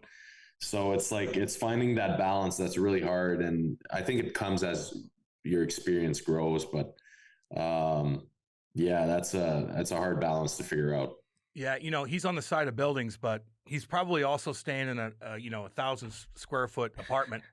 Pays $4,000 a month for parking because he's in goddamn New York. So you're making extra money, but you live in Columbus. Do you guys in Columbus, like, are you doing commercials? Do you drive a free car? Are you into any of that? Like, you get recognized on the street? Yeah. I started to get recognized a a little bit, but no, I'm not in commercials yet. I'm not into any of that stuff just yet. We'll see. We got to make that happen. We're going to get you some Don't marketing deals. Don't you worry, homeboy. We're going to get you some marketing deals. Mm-hmm. Hey, listen, I hate to bring this up, but you are a free agent after this year. Like, how do you block that out and just focus on hockey? And I mean, it's kind of tough to say how you think it's going to play out because you just don't always know, right? Right. So I guess the best way to say it is just control what you can control, right? So that's why I can control what I do on the ice, how I play, how I approach things. The contract stuff, I'm sure will sort itself out. I'm not worried about it per se. It's just, whenever the choice will happen to put your name on the dotted line or not, then that's the only part I can control, really. So I try not to think about it, and my family, they're awesome with that too. Like they don't ask me about it. My dad was like, I heard recently that was calling around the family saying, whenever you talk to him, don't talk to him about his deal, leave him alone. So I appreciate that actually, because it helps me just focus on hockey, and then when I'm home, I don't sit around thinking about that. So. Dude, you should you're in a good spot, man. Great spot. You should be happy. Like, you just keep doing your thing, man. Yeah. Pot a couple more in, stick up for your teammates. You're in a damn good spot. I like how your dad, though, is like controlling things, though. Yeah. Just make sure you don't ask him. Yeah. And then he calls you, hey, what about your deal? What do you think? What's your deal? We got this pool we want to come in. He's like, hey, I told everyone to leave you alone, so what's going on? Yeah, what's going on with your contract? Yeah. Hey, what is Dean Evason, though? I brought his name up earlier, and what has he brought to the team? Because it is different, and I know you guys have been through a lot of adversity, so that's helped bring the team together. But what has he meant to this team, and what has he meant to you personally? Because I feel like he would love a player like you. Yeah. Well, like I mentioned earlier, he just brought an attitude and an approach that really fit with what I believe in. This kind of old school players mentality where you have to earn everything you're given. He's great for a guy like me as well, because he kind of just lets me do my thing. Right. So sometimes I'll take a penalty because I ran someone too hard, or, I take a penalty that's over the line, but I never hear about it. Right. There's some coaches where you step over the line, they're pulling the leash right away, and it's like, you can't do that. And then now you're thinking about it twice. You're not playing your game to a T, right? That's like huge for guys in my role, where he just lets us go, unless it's like a bad stick penalty where it's laziness. Mm-hmm. He lets it go. We'll kill it off, boys. No worries. So that's just one part of it that, for me has been a big difference. So if you have a really good shift and you get off and you're on the bench, does he come over and go, good job? And you're like, God damn it. He punches guys on the bench, his coaches, his assistant coaches. He kind of just lets us do our thing. He at least with me, sometimes I'll get the odd tap in the back, but no, I don't think I don't even know how many meetings I've actually had with him one-on-one about hockey this year. He just kind of lets me do my thing. So really, he coaches us as a team. And that's the number one thing that's been really important this year. Is we started off scoring goals big time, but then, we got on the road and we couldn't win on the road. And then all of a sudden, the messaging of team first. Now everyone's like thinking, all right, let's just win 1-0. Let's win 2-1. Like, that's been a big difference in our mindset, especially with the skill that we have that he brought in, that has really made us more successful. Have you ever been suspended? I couldn't find one. I didn't think so. I should have been suspended. My kid just got up from his nap. Sorry, boys. We're gonna ask you about that. He's right here. Bring him over. Bring him over. Let me see what he looks like. Let's go. What's his name? Is he a monster? He's sick. The flu's running rampant in the house. Oh, yeah. Oh, my God. I know. It's everywhere. You're just going to have to get it. 12 hours, you'll be fine. Yeah, exactly. Yeah. What were you asking? No, you've never been suspended. No, I've never been suspended, but I should have been in the American League. I jumped the bench one time, and I should have gotten at least 3 games, but they didn't see it on the video, so I got free of it. Oh, there That's you go. the American League for you right there. Hey, yeah, exactly. Ask David Clarkson about that. Hey, are you at the point now? Like, do guys come up and ask you to go because maybe but you want to play, like, and you're locked into the game, and like you have that flexibility, like, internally to say no if you don't want to go. Like, you'll just say no. I could say no, but you know what? It kind of always works out that I say yes, because I don't know. That whole timing thing where they say you're not supposed to, like, there's bad time, there's a good time. Unless you get really like beat up, I don't think there's a bad time. Like, your team can only get some energy, right? And so that's kind of how I approach it. So, you know who you remind me of that played for Columbus is that Jared Bull, who we love. You know, he was a tough dude. He scored goals. He did his thing. We've had him on. Yeah. Like, how is he? How you see him? I mean, obviously you're around him He's all a the time. coach with you guys. Yeah, still, he coaches us. Yeah. He's been awesome for me, honestly. It just, I mean, it's easy, right? He's been through it. He's been doing that job. And really my first couple of years, we were trying to figure out what was the best way for me to do that role.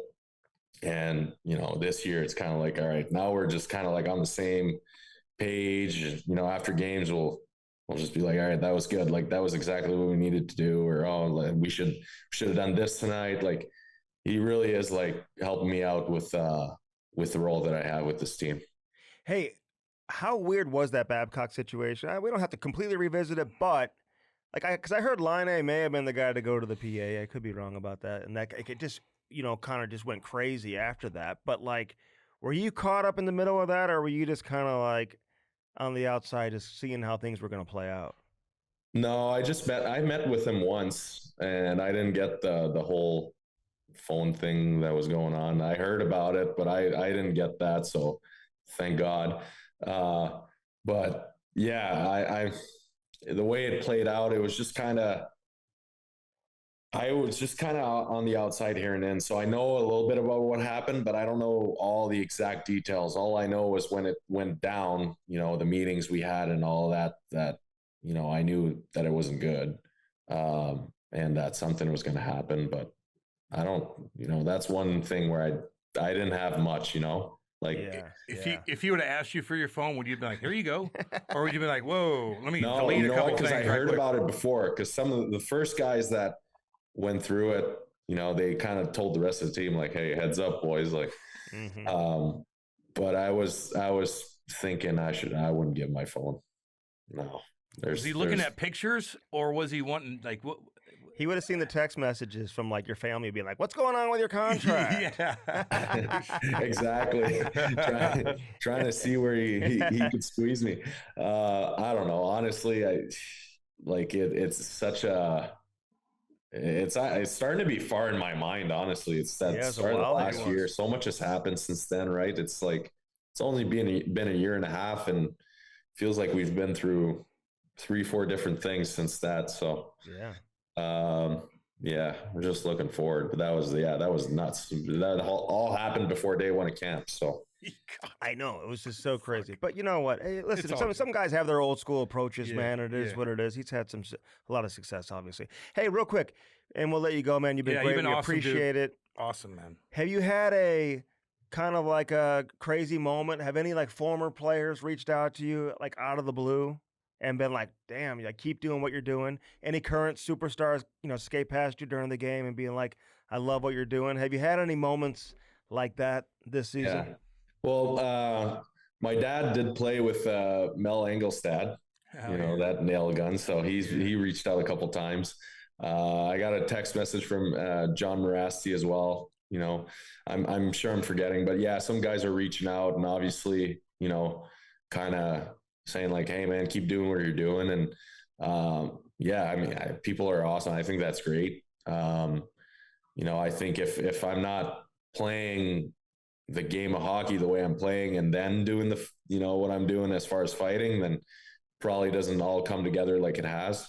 But yeah, it's been awesome. People, the one thing you want to do is have an impact and get noticed. And this year it's been a good year for that so far. So it's fun to have people kind of like recognize and support you in that. What do you like to do at the end of the year Are you a fisherman? Do you go out and wrestle bears? Because you kind of look like you would. Are you an outdoorsy guy making fires, doing shit? Like, what do you do? No, I'm well, I got my young family at home, so I'm pretty much hands-on with the kids from day one, right? I give mom a break and try to get them doing as many things as they can. So they just started skating, they just started doing all the sports and stuff. So as soon as the season ends, I usually take like a couple weeks and I really just, kind of focus on kids and bring them around and stuff. And then last summer I started bringing them to, when I was training, like if I was doing some turf work or stuff like that, bring them out with a soccer ball and kind of just hang about. So yeah, it really takes up a lot of my time. So I don't really have time to go fishing or do much of that. I like to golf. I like to golf a lot. So, but I don't play at all. So I'm shitty, but the kids and family pretty much take up the time that I get. Good for you, man. Well, where's home in the summertime? You go back to Quebec? Yeah, back to Quebec City. My wife's from there, and both of her families are there, so we go back. It's really, we both like to spend a lot of time with our family and friends. So yeah, we go back and speak French for the summer, and then come back to the U.S. Hey, one last thing from me, and people might like want to hear this too. Like, you're a big guy, like you're a thick guy, How is your workout routine? I mean, you have to keep up with the pace. Shit, if you played 15 years ago, man, you might score 30. You know what I mean? Because the game wasn't as fast, and you're able to do all this stuff. Like, is there anything specific with a big body like that to keep up with the pace that you do in the summertime? Box jumps, like I don't know, track sprints. Like, what's your agenda? Yeah. Well, I do a lot of. Actually, I do a lot of work in the gym, but our gym work is very different. It's a lot more old school, and it's a heavier workload than most guys do as far as weights and like endurance work and conditioning. This last summer, I kind of switched it up a bit and put more time on the ice because I feel like now, like, I don't need to get stronger necessarily. It's not where I need to put that extra push in. I need to put it on the ice, or in that, that speed training and all that kind of stuff. So last summer I switched it up, and I did a lot of work on the ice and some turf work, to get moving, get that frame moving. Call Oatsy. He'll take care of you. It's going to cost you about 140 grand. But I don't know how many guys he has, but he's everywhere. He's got everybody, dude. I know. We love talking with him, man. We love him. He's hilarious. Shit, yeah. He's smart, though. Damn right. You'll get 50 points. He'll tell you he's smart. That'll be the next step. Who knows? Yeah, exactly. Yeah. Get that next contract, and then you can afford it. You're on your way, man. You got a lot of good things going on, dude. A lot of people are rooting for you, man. Everybody's talking about you. Yeah. Keep doing your damn thing. We wanted to get you on, man, for dude. sure. We're big fans. And you're going to score a goal tomorrow night, too. Yeah, that's right. I need to. I'm due. But I appreciate you guys. Thanks for having me. It was awesome. All right, big dog. Best Be cool, of luck man. the rest of the way, man. See you guys. See you, homie. The Chemistry Podcast is brought to you by Bellman. BEHLMANN. Bellman Automotive. Located where? Troy, Missouri. Buick GMC on one side of the street. Right on the other side, Chrysler Dodge Jeep Ram. Get yourself some new wheels in time for the winter. All right, that was Mathieu Olivier here on the Chemistry Podcast. Cool ass dude, huh? he's a great guy.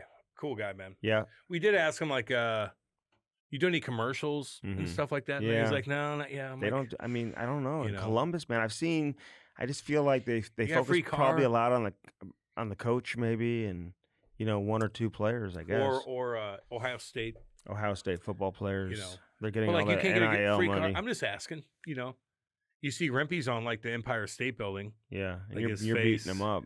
You're beating him up. You got more points They than put Rempe's face on the Empire State Building? No, I don't know about that, but I know he had a big thing. He's all over the place. The Empire State Building. So, and that's cool. But he is also paying a lot more. Would you like to see Rempe go somewhere else? I like him, and I just want him to play. Just want him to play, yeah. I like him in St. Louis. Yeah. For sure. Is his game sustainable? Like, will he be in the league in 5 years? Maybe not. He's got to be able to play, man. Yeah. Like, just be able to hit guys. Like, Olivier's doing it. Like, Olivier is going to, he can play. He finds a way to, like, get in on the forecheck, really crunch a guy, and not get a penalty. And then score. And then score a goal or make a play. I swear to God, I watched him, like, when I was in Columbus, I'm just isolating him. Mm-hmm. He was out there for, like, 16 minutes. Yeah. He at the very end of the game, he's like, dipsy doodles a guy, and makes a little sauce pass to somebody, and they make a play, and they score and hit the post, or they hit the post. I'm like, Jesus. Is Vancouver's drama over? They're still having drama. No, they need to make the playoffs. Where are they at? 3 points back or something? The Rangers, they're hit or miss now. Even with JT. Know. Yeah. They just lost to Pittsburgh without Malkin and Crosby. That was a hardcore game. Yeah, but the coach wasn't happy afterwards. He wasn't happy with their effort. I watched that game. He stormed off. Damn good game. After the game in his press conference. Yeah. People are getting pissy, man. Like, there's a lot of drama. That time of year. Yeah. A lot of drama on the line. Blues got their drama. You know.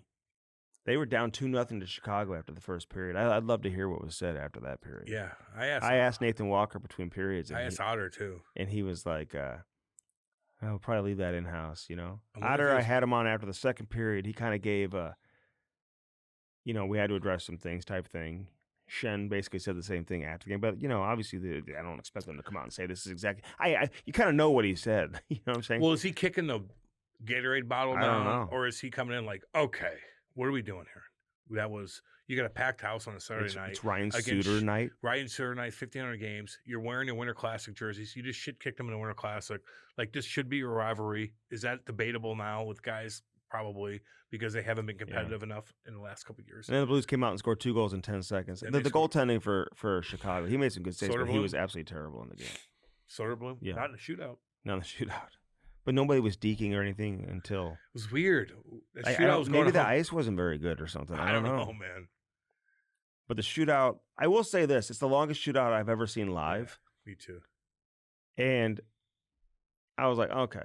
Like, boring. It wasn't like, oh, I'm the edge of my seat. No, it was boring. It was like guys are just shooting right in their chest. Right. They're like, oh. And you're so far down the roster. I feel like the goalies look a lot better in the shootouts. Like the goalies just wait. Like, and it's like, okay, I'm just in your way. So this idea that the shootout, wow, you can have a 10-round shootout is cool. I wasn't as into it. I went 3-on-3. I'd rather have the game in overtime on a sick 2-on-1 or something. Yeah, because they were starting to get 2-on-1s back and forth in the overtime, and then it's over, and then you go to this fucking shootout, and it's like blocker down, blocker, block, chest blocker, deke that you miss, deke that you shot wide, and then a goal. And then another goal. It was a pretty sick move by Fox. I saw him do that in practice recently, actually. Same exact move. I feel like that move, like he could have made that save too. Like he just slid over. He slid over. Like he didn't do that the last 50 times. He let in some terrible goals in that game. A couple deflections in front. I don't know. They both did. Bedard did too. Bennington wasn't, on his game either. So anyway, it's all good. It's the last game for the break, so that's why we're talking about it. Yeah, exactly. But I am excited about the Four Nations. Yeah, really am. Oh, yeah, we're gonna break that down. Maybe we'll even do some videos live reads on or it. Some live things, live videos. Yep. You're gonna watch it. Maybe Cam will come over and we'll watch it or something. Your house is a turnoff because of the food situation. No, it is. It's all good. What do you mean? You're acting like the food situation's bad. We had awesome food. You would have eaten all of it yesterday. If I'm going to evaluate you would have eaten those honey glazed chicken wings. Because that is a big thing for people. You would have eaten those chicken wings. If I'm going to leave my house, like I want the food to be decent. Like all my other buddies, like fuck, if I know they're cooking and they're bringing food, I know it's going to be damn good food. But Andy, I'm like, what do you got over there? What do you have? Good stuff. Though. What is it? Good stuff. No, what is it? Probably a lot of stuff from First Farm. Oh, cool. Andy's going to have beef sticks out. First Farm beef sticks. Protein shakes. That's why no one showed up. I didn't invite anybody. I didn't get home till the second quarter. Lori was mad that no one showed up to your house. No, she wasn't. It's not about her. It's about you. She decorated like we were having 200 people over. But the food is not good. The food was amazing. It's like going to a restaurant. Oh, decorations, cute. Yeah. Then the food comes out. Then the food comes out. It's fucking. It's air. You're eating air and grass. Okay. Firstform.com/Cam and Strick, though. It would be good, though, if we busted that stuff. And he's like, out. Here's a protein stick. You wouldn't take that? I have them at home. Why am I going to your house? We'll talk about First Form then. I'm just telling you. Talk about it. I got. I eat these goddamn things all goddamn time. Right here, baby. Protein, 20 grams. Makes you horny. And I do the vitamins. I do everything that they have that's health. Like Kate makes me these protein shakes with all kinds of different stuff. Okay, less is more. Less is more. No, she's putting way too much stuff in there. You're trying to chirp. You can't chirp. Blindfolded and just throwing it in. No, Kate knows what she's doing. Okay. She looks pretty young. No, she looks pretty young. Okay. Like she's doing something right. Like, she's drinking these. Yeah. Oh, I thought you said she's making both of us. Okay. With all first ones. Yeah, no, I got you. Illinois Recovery Center. Swansea, Illinois, baby. Let's go. Hit me up if you want me to. I'll be there Wednesday. Get you in contact. I'll probably be there Wednesday. I'll probably go this week too. I should go this week. Yeah, he'll listen to you. He'll be like, "What's going on here? Did you guys see me on TV?" Like, no, we didn't. No, we're doing our own thing. Like, well, why don't you just stop? Anyway, just stop doing what you're doing. It's harder than you think. Andy. I can relate. I can relate to you. I'm on my phone. No, we know. No, but I have been there, and it is. I can vouch, though. It is an incredible. It is opportunity for you got good anyone guys that's looking to get Chrissy, Eric, healthy and get their life back on track, which is important. Illinois Recovery Center, right there in Swansea, Illinois. They've seen it all. So everything. Whatever you're dealing with, they have seen it. Everything. And we've had listeners who have gone in there, and they tell us privately, they're like, "This is the best facility I've ever been to, hands down," and I've been to because they dozens. Actually care about us. Yeah, so which they did say, man, it's crazy. I love that. I can't believe it's crazy in the sense, Cam, that I can't believe some of these other facilities out there wouldn't truly. Because there's a bunch of doctors that are just like, and it's like they've never been through it. Mm-hmm. See, I like when people have been these through it. These are all people who are recovering. I've talked to doctors that have never been through it. They just make their money. I know they're good people and they save lives. I get all that. Yeah. But I can't relate to them. It's like fucking talking to a robot. When I talk to Chrissy, Jacob, or Eric, I'm like, oh my God, I was withdrawn. They're like, dude, one time I did this. I'm like, oh, now I know. Yeah. Oh, wait, you have the same thing as me? Yeah. The doctor doesn't. He's just giving you other pills. It's all weird scam, too. So, IllinoisRecoveryCenter.com. Hat launch, baby. Show them your hat. Right here. Yoink, yoink, yoink. Tell them about the hat, Cam. It's comfortable. I like it. That's all I wear is hat launch. Hatlaunch.com. You can send your logo in, whether it's a team, send a logo whatever team, youth, baseball, hockey, football team, whatever, schools, businesses, like represent yourself. Every hat has a brand and every hat tells a story, Cam, in case you didn't know. Gosh dang right. This is the Cam and Strick story. It is. 6 years we've been doing this stuff. No, it hasn't been. 5 years? About that. 2019. It'll be 2025. It'll be 6 it's years. 6 goddamn years. Isn't You that better amazing? calm down a little That bit. is amazing. You better calm down. We should have a watch party for the Four Nations. Better calm down a little bit. It's not 6 years. You're damn right it's 6 years. Kicking ass and taking names. Sweden or Finland could just. We've been dominating. Do you see all the injuries Finland has on defense? They might still win. You just never know. What goalie's going to get hot? There it is. So, how many games do they fucking play? Do they go into overtime? Do we know anything? It's NHL rule. We don't know anything. Do we know anything? We'll find out. Okay. What do we do? The game's over. Roll the dice. Hatlaunch.com, baby. We love you guys. Blue Note Roofing, Cam. This is an important number. Tornado season's coming, just so all y'all know. All y'all. I told you I'm not playing around and this I've year. been through it before. I told you I'm not playing around this year. Tornado season's coming, and it's going to be hardcore. I've had a tornado at my house before. Andy, stop it. I have. I'm telling all y'all, we're going to see one in our lifetime, a hardcore EF4, EF5 long track, and it's going to dominate. We're going to be like, fucking watch it on TV like, it's going to happen. But I'm just saying, there's going to be hail coming up here too. Yeah. So Blue Note Roofing, get your goddamn roof done. 314-920-5713. 314-920-5713. Gutters, soffit, fascia, everything. Siding. Fascia. Get it done today. Cam and a bellin', you get no. Index, told you that before. None of that. Say hi to Danny boy. I need a new truck. Okay. Yeah, you I do actually, because represent a little. My actually looks pretty good. It's 10 years old. Looks good. I remember the day you got it. It looks good. Do you? Maybe it was the second or third day, but I remember I used to take that truck. You with brought my it. Badass You brought boat. it to the gym when I was working It looks out. badass. I was working out. You were working out. I actually stopped my set. I was in set. I was so proud when I bought this truck. This High Country 2015. Yeah. I bought it brand new, and I used to take my boat out with it. I had those black rims. It looked awesome with my white shiny boat. When I used You to had a take boat back then in 2015. God, yeah. So I was mid-set, okay? yeah. I think I'm doing like Andy's talking to everybody. I'm doing chest. Doing chest that day, mid-set. And Cam was like, come check out my new truck. And I did. I went out there and checked out the truck. Then you got back in it. And I got right back in. Andy didn't do one thing in the gym. He talked to us the whole time. Can I borrow your chalk? Like you talked the whole time. And workout. Like what? How do I explain that? You walked in like, hey, I'm here. How about we're all like, oh God. We're trying to do, like, we're fucking, like, carrying each other around, like, doing stuff, doing crazy. Andy's just coming over, like, hey, did you see the game? Look, here's what I would have done on the pot. Why would they do this? Patty, when you played the other night. How about Patty the other night? He's got a nice play.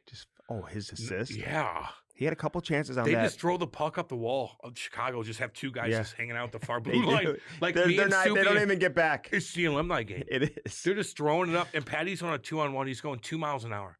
No one's catching him. That's how far. And all of a sudden, he just lays it right over to Craig Smith, who's been around. I can't believe he's still playing. He was at my event when I did Hurricane Sandy. So this is okay. It's unbelievable. And you know who brought him in was Brad Winchester. He's so awesome. Brad Winchester.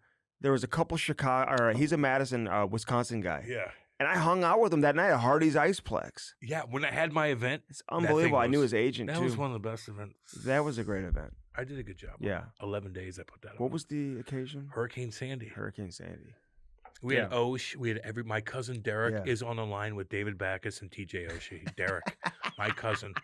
During the national anthem, Twister's on the bench doing it was packed. It was a fire code. Mm-hmm. We had so many people there. And my cousin Derek was fucking centering TJ Oshie and David Backus. And then he fucking scores. We are tied 13-13. And my cousin Derek, who played hockey with me my whole life growing up, who will help me get into the NHL, has the last shootout goal right in front of our dads and our mom and dads, going down on Ty Conklin and goes top shelf, fucking water bottle down. Wow. Derek, a little shout out, baby. I love you. That's what I do. That's what I do for my family, baby. Great time. And Laurie came with me, and I remember hanging out with Jamal and his wife, and everybody was there. How did I do that? I put that Responder Rescue. I'm going to give you a shout out. I think I did a lot of promotions for that. Actually, dude, I don't remember. We had everybody there. So how'd I do that? I don't even know. Actually, I know I was on a lot. Cam's like, how'd I do that? I was on a lot of Adderall at that time. Were you? I'm not gonna lie to you. Yeah. I just got, and I remember taking it. I'm like, I can't sleep, and I'm like putting this together. Okay. I know. Okay. It's not good. No, I mean that's why it happens. So Bellman is located where? In Troy, Missouri. Yeah, and so obviously you've got Danny Boy and Kenny and Dale. We love all you guys, man. Buick GMC, Chrysler Dodge Jeep Ram. Cam's looking at that pink Jeep, small wheels, 2-door, soft top, flames on the side. Nothing wrong with that at all. No one's judging. I'm just saying. No one's judging. Man, he's a jokester. True Float, baby. Check out their Instagram. Tell them we sent you, though, man. That's the most important thing. And pick yourself up a jersey, man. USA and Canada. Who you going for? Fanatics, baby. Thank you for the jersey. Look at him. We may have to change that up. Oh, my God. He had glasses on. It looked a lot better. Oh, come on. It did. I don't think so. Subscribe and follow us everywhere. And he didn't like that. He didn't like it. All right. Love all you guys. See you guys.